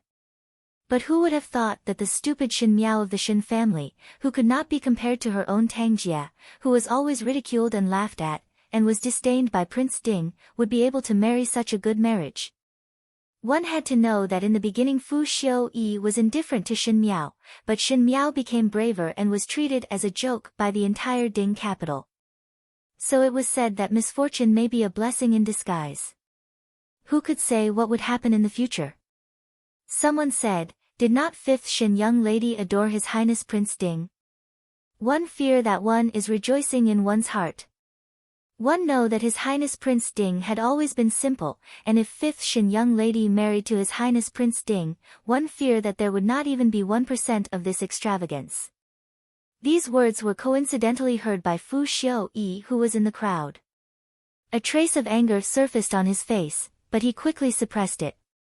His simplicity was done for the world to see, but it was for a good reputation. If he was to hear others say this in the past, Fu Xiu-yi would only be happy, because it meant that he had succeeded. But today at this place, at this time, Fu Xiu-yi was said to be simple, which made Fu Xiu-yi angry. It seemed to be saying that he was far inferior to Prince Rui. The guards that were sent out to investigate yesterday had not returned yet. Fu Xiu-yi knew that the matter had most likely failed. He sent people to search for the whereabouts of his subordinates, but at the same time he had no choice but to participate in Shen Miao's marriage. He also wanted to see how arrogant this great Liang's Prince Rui could be. Unexpectedly, Prince Rui really dared to do so. To actually use such a big extravagance as a comparison, it made the imperial family of Ming-Chi more stingy. If this was not a clear slap to the imperial family's face, what was the most hateful thing was that this could not be said, as Prince Rui was not a person of Ming-Chi and the rules of Ming-Chi could not control him. He then looked at the entrance of the Shen mansion where Shen Miao was being supported by Luo Shuiyan and Mei Nyangzi as they walked out. Shen Miao was standing on the brazier and carefully lifted her feet to avoid burning her skirt. Her movements were careful and slow, as if she was taking this matter very seriously. The surrounding people were amazed at how bright and resplendent Shen Miao's wedding dress was, but Fu Xiu-yi felt an indescribable feeling in his heart. He suddenly felt that this scene was extremely glaring. But why? Towards Shen Miao, Fu Xiu-yi had a strange feeling in his heart. Initially, when Shen Miao chased after him, he hated stupid people and wanted to use the Shen family's military power to make use of her. Afterwards, one day, Shen Miao stopped chasing him and Fu Xiu-yi found out that he did not understand Shen Miao at all. Not only was Shen Miao not stupid, she was also very cunning. The Shen family was also very strange. It was obviously a chess piece that was held in one's hands, but one did not know when it started, it had escaped from his hands and even formed a faction on the other side of the Chu Hehan boundary and confronted him. But that had nothing to do with feelings. Before Fu Xiu-yi's great undertaking was completed, he did not have any thoughts to delay the relationship between a man and a woman. But at this moment, Fu Xiu-yi actually had an impulse to kick over the brazier because he faintly felt that this scene was not right and seemed to be wrong somewhere. Just as he was unable to suppress this inexplicable thought in his mind, there was a sudden commotion in the crowd. He turned his head to look and saw that the crowd automatically separated to form a small path, and from the end of the path, there was a person in bright clothes riding a horse over. That person pulled the reins and his bright red robe was as hot as a raging fire as he quickly rode the horse over from afar.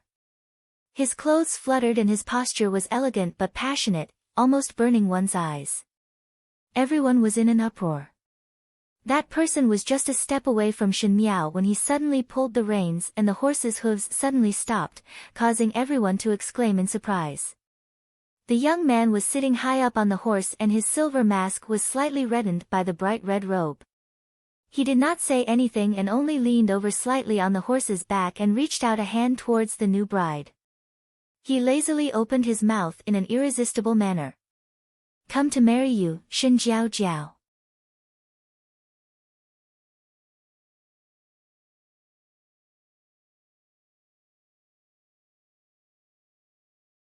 Chapter 866.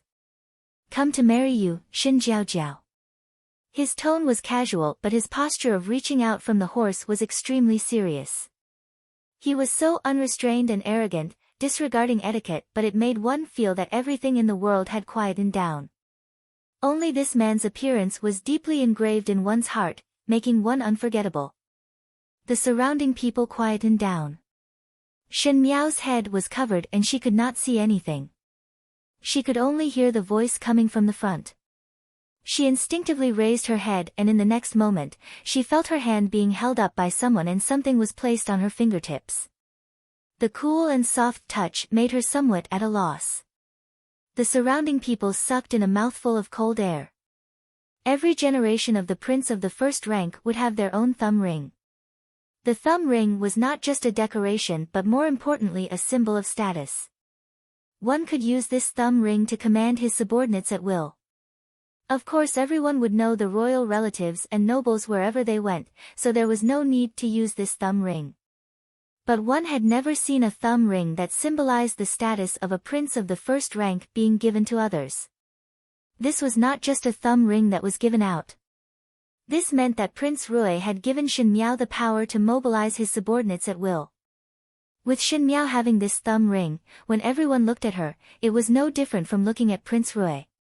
This was surrendering one's power to others, but he was giving it to a female. One had seen those who dote on their wife, but one had never seen such doting. The surrounding young ladies were extremely envious and jealous. Even though this Prince Rui was wearing a mask, his charm was infinite. His status was noble and he was also generous.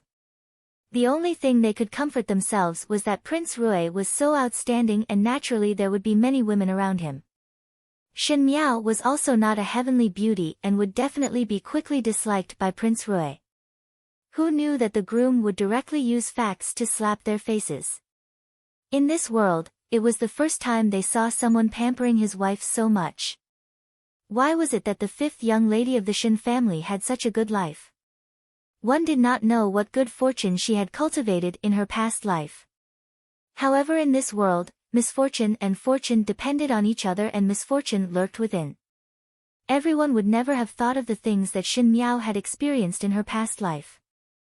After Prince Rui put the thumb ring on Shen Miao's hand, his thin lips hooked up and he slightly leaned over and a kiss was imprinted on the back of Shen Miao's hand. There was a tingling sensation on the back of her hand and Shen Miao naturally guessed what it was and could not help but blush. It was fortunate that her head was covered and others could not see her embarrassment. Prince Rui straightened up and Mei Nyangzi hurriedly sang with a smile, "Enter the betrothal gifts, lift the dowry." After carrying the dowry, as the mother, she had to personally feed the bride some sesame dumplings. The dumplings were small and there were peanuts, lotus seeds and sesame seeds mixed inside, implying to give birth to a noble child early. Luo Shuayan scooped it up with a small spoon and Shen Miao slightly lifted a corner of the lid and swallowed the sesame balls that Luo Shuayan fed her. Luo Shuayan's eyes were a little moist. "Jiao Jiao, after you get married, don't let yourself down." Shen Miao's heart was also moved and said, "Mother, save it." Shen Xian turned her back and quietly wiped the tears from the corner of her eyes. He was a grown man and also a general who had led countless of soldiers, so it was not proper for him to cry in front of others. However, his heart was very sad. Towards Shen Miao, Shen Xian always felt that he owed her a lot. Especially after the conversation with Xie Jingxing that day, he then knew that he had always thought that they raised Shen Miao in a greenhouse, but did not know that there were more snakes, worms, rats and ants in the greenhouse. In those years that no one discovered, she had gradually grown up. Before there was time to make up for it, before there was time to do anything, Shen Miao was about to get married. From a crying baby to a babbling little girl, and now to a slender and elegant bride, Shen Xian was filled with emotions. Shen Qiu walked over. The bride's brother was responsible for carrying the bride onto the sedan.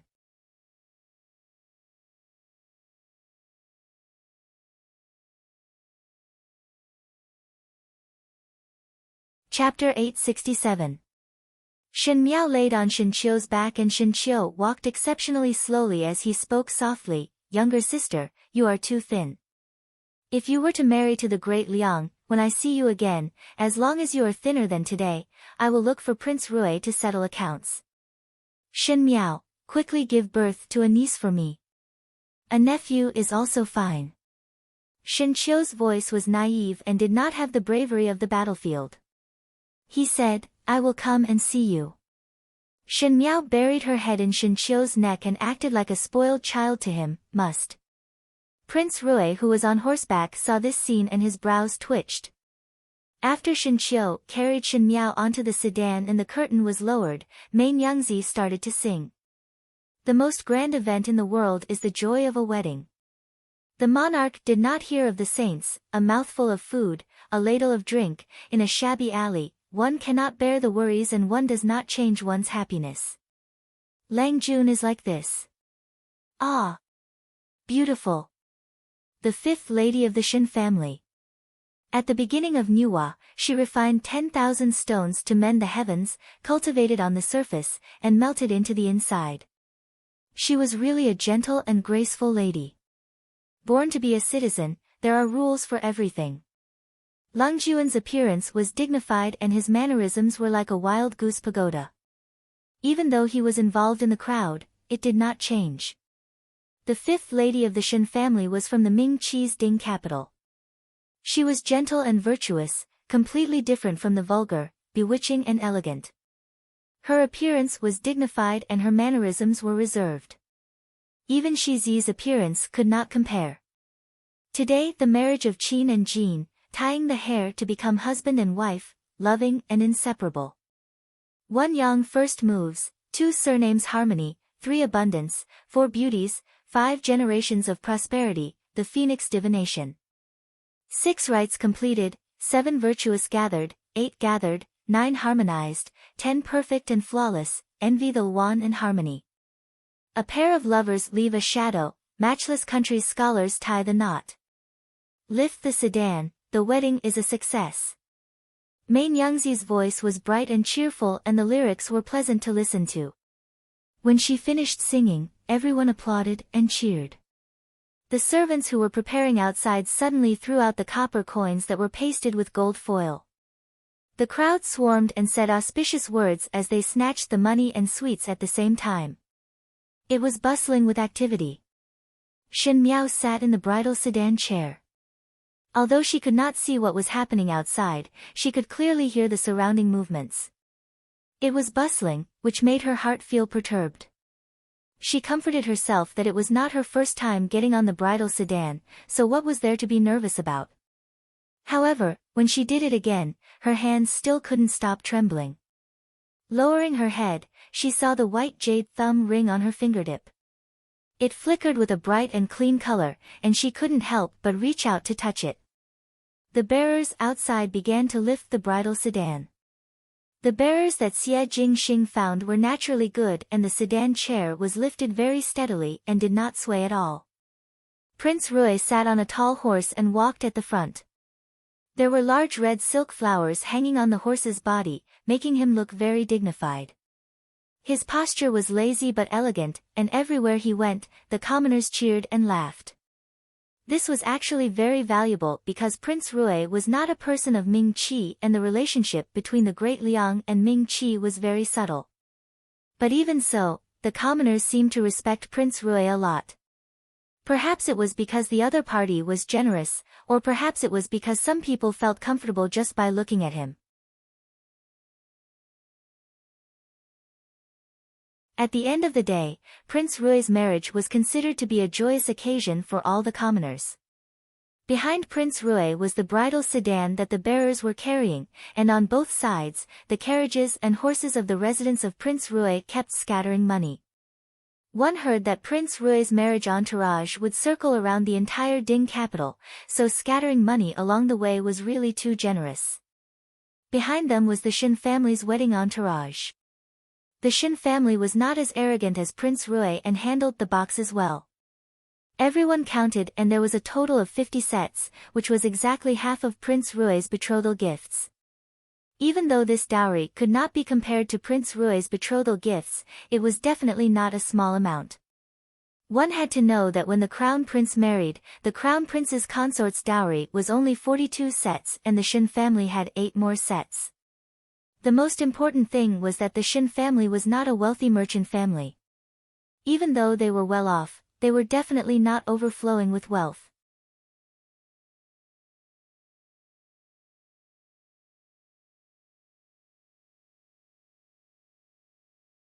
Chapter 868. This kind of attitude was enough to show Shen Miao's position in Shen Xian and wife's heart. At the back of the crowd, Luo Shuaiyan, who was riding along with the wedding procession, secretly turned her head and said to Shen Xian, "Is this really good?" Shen Xian said, "Since he dares to send, we dare to accept. Moreover, he sent 99 sets and our residents cannot afford so much dowry. If it is less, others would laugh at us." Luo Shuaiyan did not speak anymore. Out of the 50 sets of Shen Miao's dowry, 20 sets were from Prince Rui. On that day when Prince Rui came over to send the dowry, a piece of paper fell out from the dowry box. Luo Shuaiyan saw clearly that it was the list of Shen Miao's dowry. Prince Rui also knew that his betrothal gifts were too shocking and the Shen family would definitely not be able to afford a matching dowry, so he simply settled the dowry himself. Even though there were only 20 sets, these 20 sets were firmly filled to the brim. In other words, Prince Rui had given the Shen family 119 sets of dowry. It was because of this that Shen Qiu's impression of Prince Rui became better.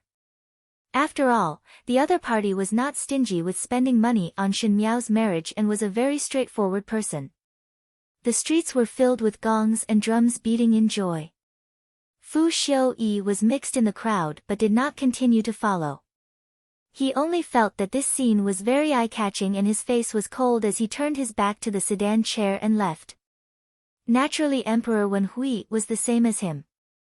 Emperor Wenhui had long heard from his subordinates that Prince Rui's marriage was grand and was even more glorious than him, the emperor. This was like slapping his face. The more glorious Prince Rui was, the more the Ming Qi's imperial family looked like a cold cicada. Of course, the thing that made Emperor Wenhui the most unhappy was not this but that he was originally unwilling to this marriage. If it was not for Prince Rui using the few cities at the border to threaten him, he would not have made this move. He was obviously not willing for Shen Miao's marriage, but he still had to write an imperial edict to Prince Rui. The Shen family's good chess piece was wasted just like that. As long as Emperor Wenhui mentioned that Prince Rui was getting married today, the scene of Prince Rui threatening him in the imperial study to bestow marriage would appear in his mind. His chest would be stuffy and he would not take the initiative to find trouble for himself. He then let the eunuchs in the palace receive the wedding gifts that Prince Rui sent over and closed the palace doors tightly. He then returned to Yang Xian Hall to lie down and did not allow anyone to disturb him. This marriage had to be done in Ming Qi and the bridal sedan had to be carried around the Ding capital, but marriage was a matter of both parties. Prince Rui's family was in the Great Liang and originally after the bridal sedan bypassed the city gates, it was to leave the city, but Prince Rui insisted on completing all the formalities in the Ding capital. Thus the ritual of greeting one's parents was held at the altar in the Ding capital. The altar in the Ding capital was a place that the emperor would use when he appointed the empress. Needless to say, this was an additional reward that Prince Rui requested from Emperor Wenhui. No matter how unwilling Emperor Wenhui was, he could only agree. On the altar, Mei Nyangzi carefully helped Shen Miao down from the bridal sedan and Luo Shuaiyan and Shen Xian who followed along sat at the other end of the altar. Bow to heaven and earth, bow to one's parents and bow to one another as husband and wife. This was Ming Qi, so naturally Luo Shuaiyan and Shen Xian accepted Shen Miao's bow, but Prince Rui's imperial father and Empress mother had already passed away for many years. Both of them could only sprinkle wine on the ground as a form of worship.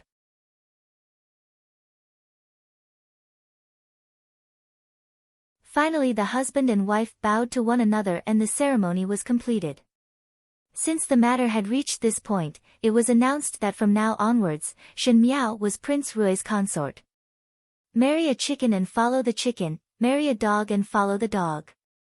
She was after all a great Liang person. In the midst of everyone's cheers and laughter, far away from the crowd, Ji Yushu was talking to the people beside him. Ah, really did not expect that third older brother would really marry Shen young lady. He sighed. 2 years ago I could see that third older brother treated fifth Shen young lady differently but did not expect that she would become my sister-in-law. But it is also quite good. I initially thought that with third older brother's temper, ordinary young ladies would not be able to handle it, but fifth Shen young lady is different.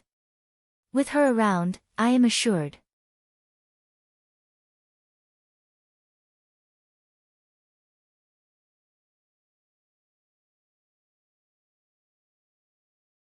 Chapter 869. The person standing opposite him was also wearing the clothes of the servants of Prince Rui's residence. His face was sloppy and ordinary, but it was Pei Lang who had disguised himself. Pei Lang finally agreed to follow Shen Miao to the Great Liang. Just like what Shen Miao said, he had already completely offended Fu Xiuyi, and if he continued to stay in Mingqi, not only would he not be able to gain any benefits, he might even implicate Luing. Fu Xiuyi had many eyes and ears, and perhaps one day he would be able to find out his details.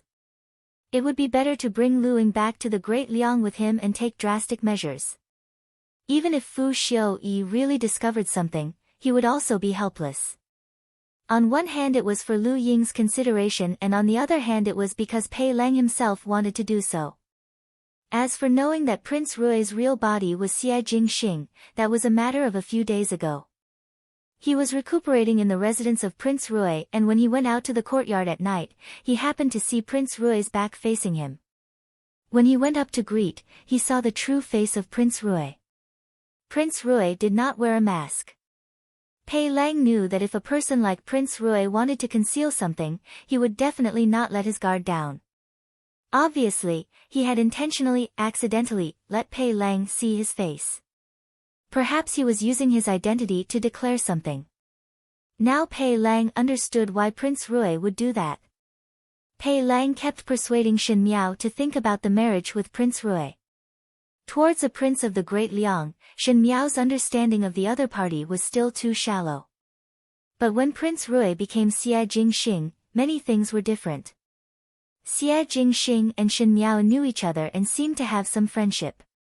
Since Shen Miao already knew that Xie Jingxing's identity was a prince of the Great Liang, their relationship was definitely not ordinary. He raised his eyes and looked at the couple on the altar who were dressed in wedding clothes. The man was talented and the woman was beautiful. They were a perfect match. An inexplicable sour feeling welled up in his heart. For a person like Shen Miao, even though she always schemed against people's hearts and made use of everything around her, she was an extremely stubborn person. No one could change what they had decided on.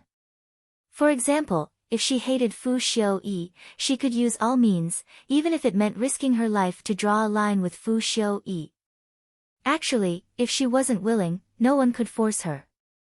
His gaze then fell onto Prince Rui.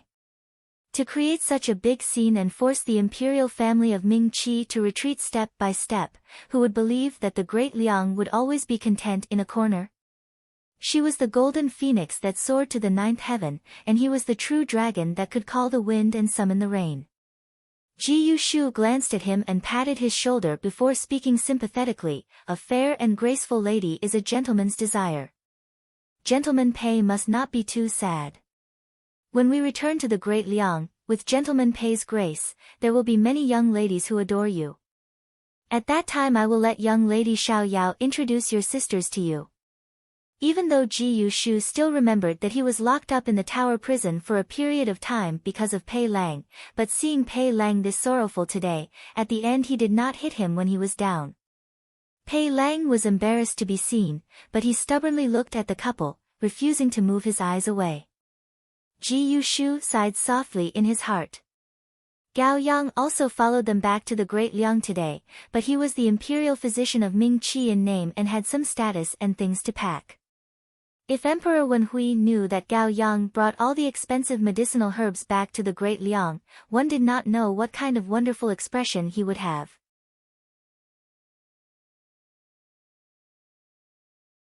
When all these were done, and the complicated and cumbersome etiquette was meticulously completed, it was already afternoon. It was time to leave the city. Shen Miao was married to Prince Ding. This was called a distant marriage. From the Mingqi's Ding capital city gates, from then on the mountains and rivers would grow, one would be a great Liang's person.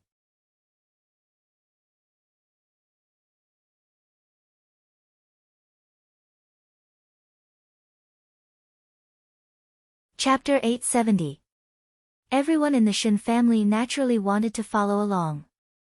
Luo Tan did not go and said that Shen Miao was unwilling to bring her along to the Great Liang.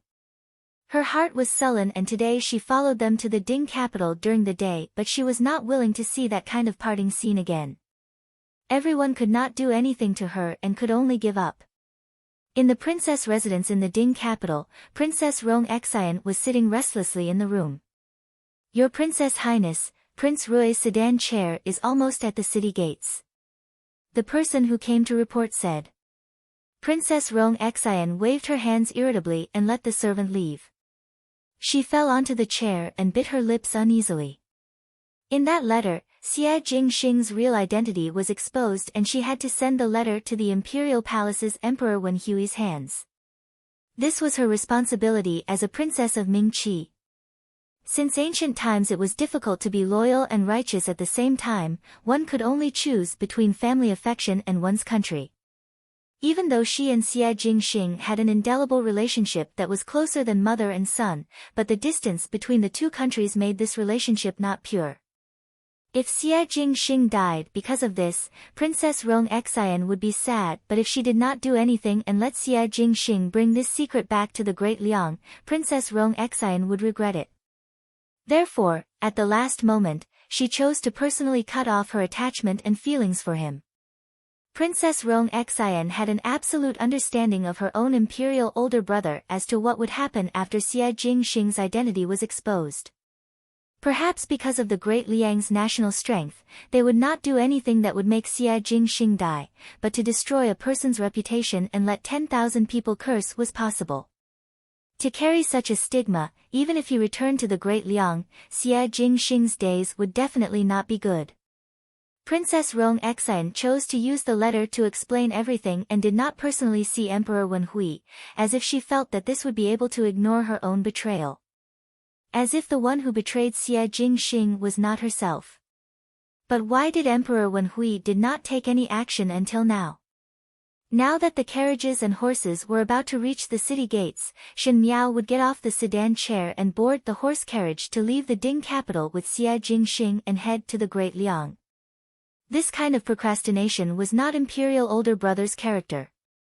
There were some doubts in her heart, but there was more uneasiness, but Princess Rong Xian could not take the initiative to go out and see what was going on. She was ultimately unable to face Xia Jingxing, or it should be said that she did not have the face. Go and check again.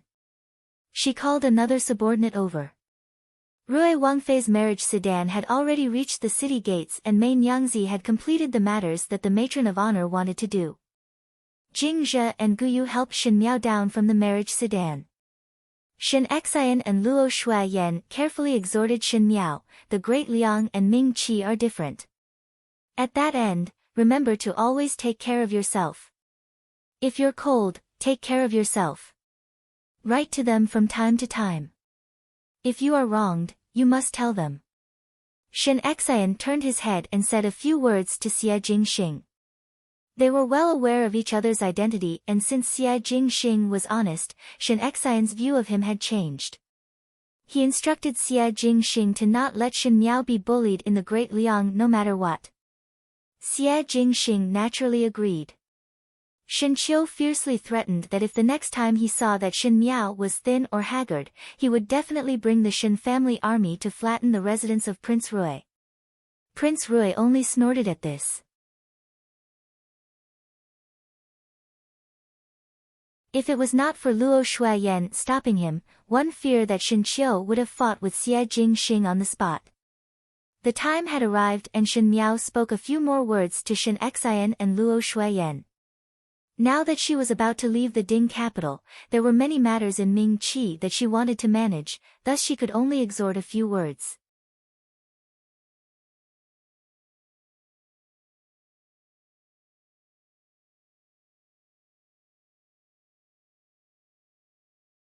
Chapter 871. Luo Shuayan wiped her tears and said, "Jiao Jiao, you must write back." The curtain of the horse carriage was put down and the long convoy of guards moved forward one by one, carrying the heavy dowry as they moved forward in an imposing manner. And at the front, Xia Jingxing was sitting upright on the horse, but the horse kept following the carriage, and from time to time he would talk to Shen Miao through the curtain of the carriage. It made Jing Zhe, Gu Yu and the few maids giggle. The journey was naturally very far, and from Mingqi to the Great Liang, it would take a few months of journey. In the past lifetime, she had also left the Ding capital's city gates and traveled to the Qin country. But the carriage that she sat in after the country was not as comfortable as it was now. At that time, there were very few servants and palace maids, not to mention people who would protect her and accompany her to talk. Faintly, there was some joy in Shen Miao's heart. Until the evening, it was time to find a place to rest outside. Just as she was thinking about it, the convoy suddenly stopped. Shen Miao's heart tightened. There were often bandits on the roads outside the city. Could it be that they had met with thieves blocking the road? But after thinking about it, Xie Jingxing's subordinates were highly skilled and there were many of them. One feared that they would be able to defeat the thieves blocking the road. Even though she was not afraid, her heart was still suspicious, so she simply put down the veil and lifted the curtain of the carriage. Jing Zhiguyu exclaimed as Shen Miao had already jumped off the carriage. One saw Xie Jingxing stopping his horse in front, and in the middle of the road, there was a person wearing a black bamboo hat leading the horse and blocking the front. He said, "Hey, as a brother, do you owe me a bag of money?" That was Su Mingfeng's voice. Most likely he was trying to deceive others, so he wore a cloak so that others could not see his face clearly. He followed from afar, or perhaps he had arrived here in advance and was far enough that he was not afraid of others hearing the conversation here. Shen Miao was slightly startled, but Xie Jingxing had already flipped down the horse and walked in front of Su Mingfeng. Su Mingfeng took out a letter from his bosom and smashed it on Xie Jingxing's chest. "My congratulatory gift." He then whispered, "The letter that was sent out from the princess residence was suppressed by me." "I know." Xie Jingxing's lips hooked up, "But many thanks."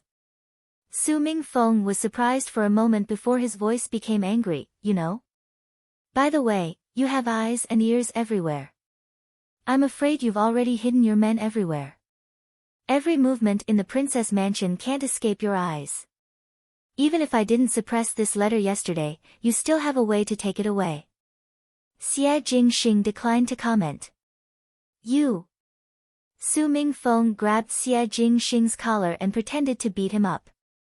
Jing Zhe and Guyu jumped in shock, but Tai Yi and the rest did not step forward to stop them. Su Mingfeng suddenly let go and said angrily, "Scoundrel." Xie Jingxing raised his eyebrows. "I am very happy that you are willing to send me off." Su Mingfeng was silent for a moment before saying, "This is the last time. This is the last time I'm here to send you off."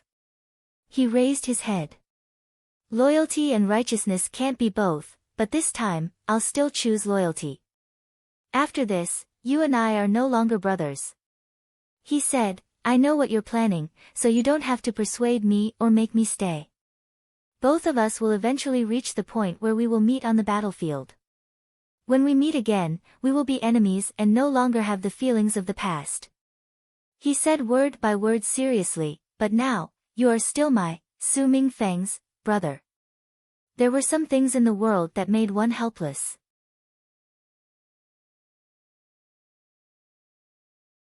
Fate would always turn the closest person into the most estranged person. If one wanted to obtain something, one would have to give up some things. Those that were retained would always be the most precious.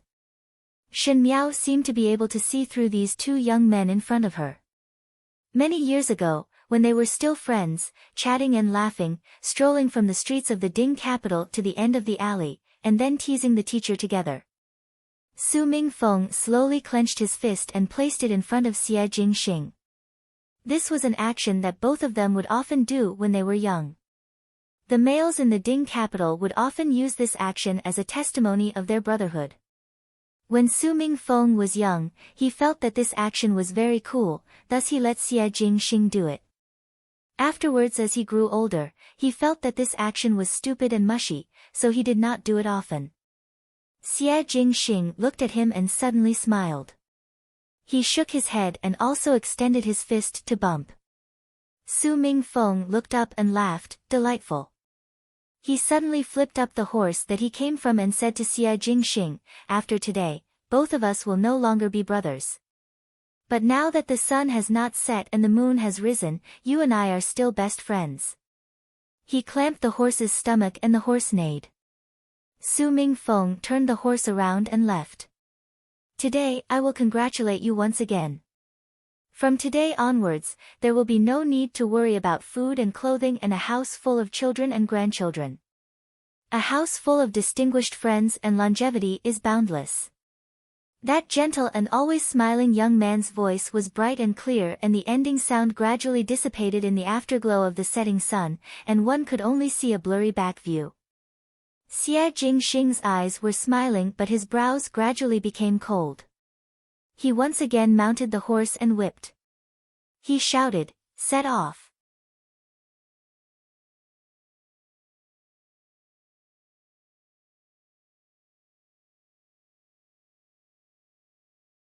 Chapter 872. It had been more than a month since Shen Miao left the Ding capital. One did not know where Prince Rui's wedding procession had gone to, as one would not be able to catch up. In this 1 month, the Ding capital's discussions about the 10 li of red wedding did not stop. The storyteller in the restaurant talked about the grand occasion of Prince Rui's consort marriage, and it was still filled with guests. The storyteller shook his head as he spoke, and the guests felt the same when they heard it. After all, not everyone could afford to spend such a grand sum of money. After Shen Miao turned into Prince Rui's consort and followed Prince Rui to marry to the great Liang, 2 things happened in the Ding capital. The first thing was that the Feng Xian pawn shop that had been open for many years in the Ding capital suddenly closed its doors. In one night, everyone from the shopkeeper to the assistants were all gone, and the few shops and buildings of the Feng Xian pawn shop were sold to others at low prices. It was heard that the Feng Xian pawn shop's shopkeeper's family had an urgent matter and needed money, so he suddenly left. This inevitably made one sigh. Even though the Feng Xian pawn shop's business was very precious and those who came to pawn or buy things were all wealthy and ordinary people would not be able to afford it, but after all they had been here for so many years and to suddenly leave, one was not used to it. It was also after the change of ownership that the commoners then discovered that after so many years, no one had seen what the Feng Xian pawn shop's shopkeeper looked like. The second thing was that the formidable great general Shen Xian was promoted after his own daughter married. He was promoted to become a military judge. He was in charge of the entire imperial court's imperial army. On the surface it was a promotion, but in fact it was not so. First of all, the military judge only had the power to transfer but not the power to train the troops. It was just an empty position, and even though the salary was more generous than the general, who would use salary to live. Moreover, Shen Xian had always trained the Shen family's army, and the Shen family's army was his personal soldiers. Suddenly it was changed to the imperial army, and the imperial army was Emperor Wen Hui's people. Could Shen Xian really mobilize them? Most likely not. Thus those with eyes and brains would know that Emperor Wen Hui was guarding against Shen Xian. Shen Miao married to the great Liang, and Shen Xian had the temperament of doting on his daughter. Now that the relationship between the great Liang and the Ming Qi was so subtle, if Shen Xian were to favor his daughter and secretly rely on the great Liang, it would be bad if he did something bad to the Ming Qi. Even though Shen Xian had been a great general in Ming Qi for so many years and his loyalty could be proven by the heaven and earth, but since ancient times the emperor was suspicious. Who asked him to be a subject and others to be the monarch? He could only blame his bad luck. The people in court could see it clearly, but the common people felt injustice for Shen Xian. This imperial family was really too heartless. It was obviously a marriage bestowed by Emperor Wen Hui, but now because of this marriage, Shen Xian had to bear the responsibility for no reason, which really made one angry. Emperor Wen Hui did not care about these matters as he was currently trying his best to please the Qin country's emperor. He did not know why, but the great Liang made him feel uneasy, as if it was a potential danger. At least he had to join hands with the Qin country, otherwise he would not be able to have peace every day. The residence of Prince Ding was also not very happy recently. Fu Xiaoyi said with a gloomy expression, "It has been a month and there is still no news of Pei Lang's whereabouts."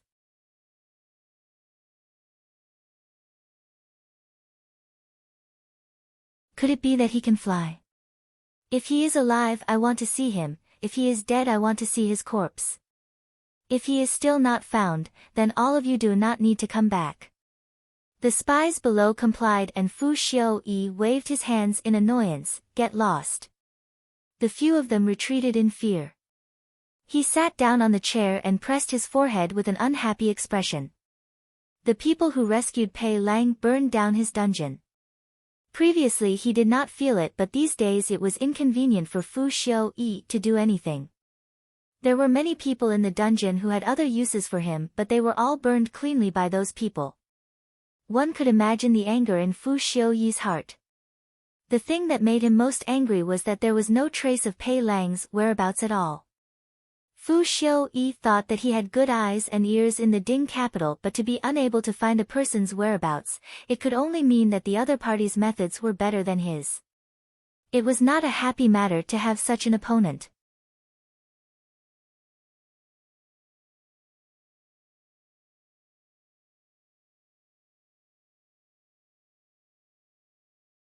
Chapter 873.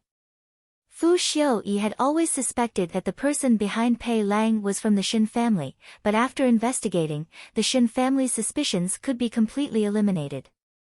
If it was not the Shen family, then who could it be? Your Highness, there is no news of Pei Lang in or out of the Ding capital. Could it be that Pei Lang had already left the city? The advisor reminded Fu Xiaoyi. Impossible. Fu Xiaoyi said, I have people in the city's garrison and there are portraits of all the people who leave the city these days. It is impossible for Pei Lang to pass through unscathed. The advisor frowned and didn't know what to say. However, there are people who don't need portraits. Fu Xiaoyi suddenly spoke. On the day when Prince Rui married the imperial consort and left the city, no one stopped the guards of the residence of Prince Rui from leaving the city. The advisor's eyes lit up. Could it be that Pei Lang was mixed in with that group of Prince Rui's people and followed them out? Fu Xiaoyi sneered, the residence of Prince Rui is heavily guarded, how can one sneak in? Moreover, Pei Lang and Prince Rui do not have any friendship, so how to mix? He suddenly stopped. Friendship? At this time, Fu Xiaoyi suddenly remembered something. All along, he had seen Pei Lang as a member of the Shen family, and the person in charge of the Shen family was Shen Xian. However, he had neglected a point. Actually, from many things, the things that hindered his great cause, intentionally or unintentionally, were all related to Shen Miao. If Shen family and Shen Miao were viewed separately, and Pei Lang was not loyal to Shen family, but Shen Miao, everything would make sense. Pei Lang was Shen Miao's person and Shen Miao was now Rui Wangfei. Before this, she seemed to have some unclear relationship with Prince Rui. On account of Shen Miao's feelings, Prince Rui might help to save Pei Lang once. Then Pei Lang and Prince Rui would be related. Fu Xiaoyi suddenly stood up. The more he thought about it, the more he felt that it was possible. In the entire Ding capital, the only person who had the ability to burn the dungeon of the residence of Prince Ding without anyone knowing and still be able to escape unscathed, and not even leave behind any traces, seemed to be this mysterious Prince Rui. Damn! Fu Xiaoyi slammed the table. He had always wanted to know what secret Prince Rui was hiding. But the night before Shen Miao's marriage, the spies that he sent out did not return, and it seemed that they were discovered and silenced. Otherwise, he would be able to know what Prince Rui's deeply hidden secret was. Just as he was feeling vexed, he saw a guard rushing in from outside. This person was Fu Xiaoyi's confidant. He quickly stepped forward and took out a letter from his bosom and said, a letter was sent out from the princess' residence and was sent to the imperial palace. This subordinate has intercepted this letter and made a copy. Please take a look, Your Highness. Fu Xiaoyi's heart moved and quickly took the letter. On the matter of Prince Rui, Princess Rong Xian's performance was also very abnormal. Fu Xiaoyi had the intention to inquire about it, but ever since Prince Rui and Shen Miao left the capital, no matter if it was Princess Rong Xian or the residence of Ping Nan Bo, they did not do anything special. Every day they still did what they should do, making him unable to start.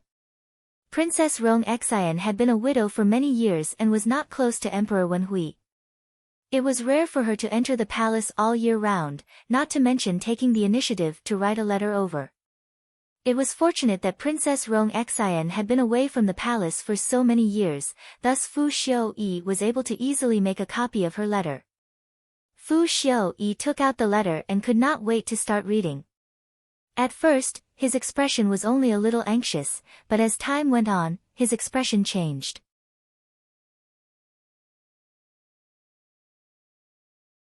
It was as if he was extremely shocked and angry, and with the extreme anger, his facial features were somewhat distorted. When the aides at the side saw him like this, they did not even dare to breathe loudly. After a moment, Fu Xiuyi suddenly supported the table with one hand and fiercely overturned the teapot on the table.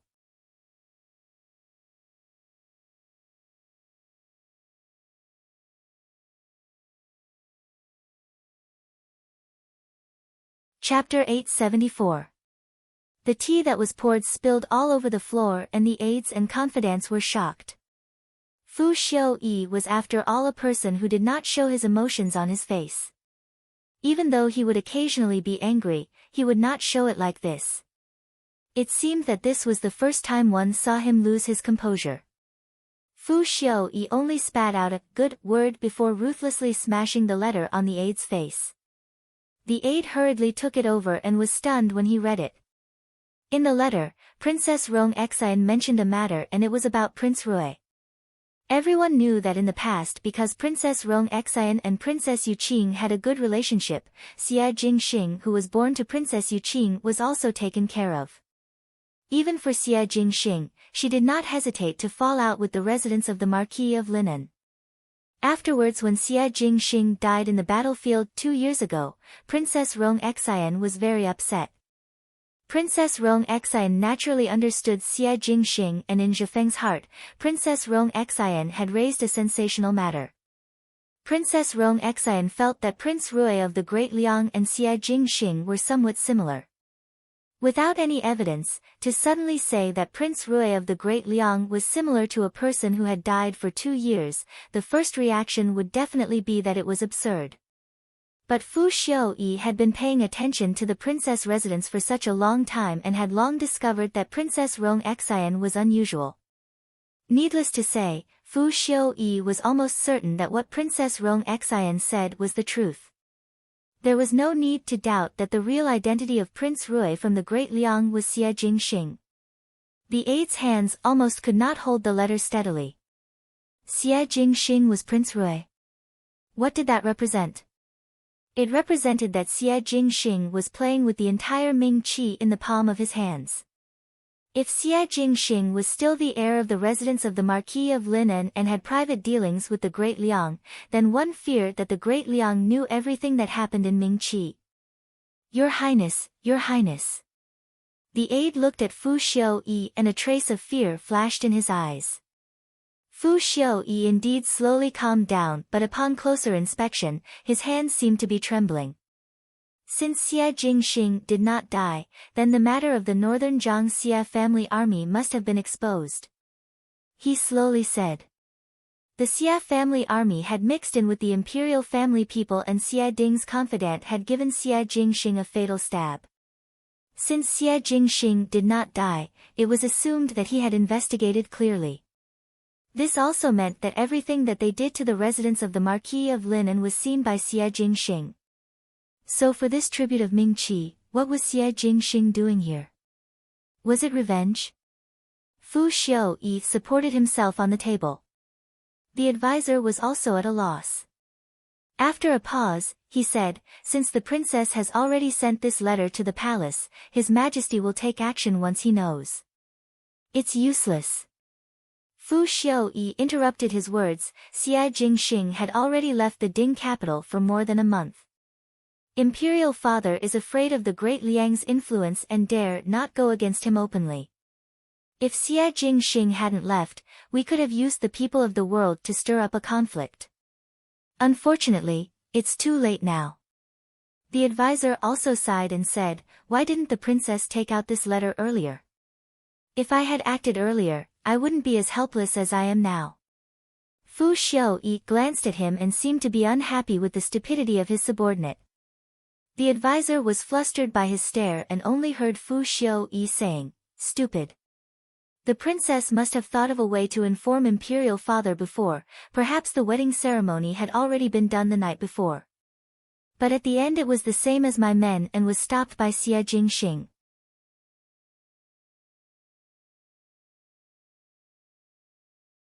Even though he tried his best to suppress his anger, his eyes could not hide the resentment. Xie Jingxing did not hide it too deeply. Then the Shen family? The advisor asked. Continue to watch. Fu Xiaoyi sneered, I want to see if the Shen family knows nothing about Xie Jingxing's identity or if they have been playing dumb for so many years. At this moment, everyone in the Shen mansion did not know that such a thing had happened in the residence of Prince Ding. You're tuning in to the Blissful Bookshelf YouTube channel. We're so grateful for your support and don't forget to subscribe to join us on this incredible journey through captivating stories. Your generosity through donations truly makes a world of difference, as it's the primary source of revenue that allows me to expand and enhance this channel for you. Thank you from the bottom of my heart for being a part of this adventure.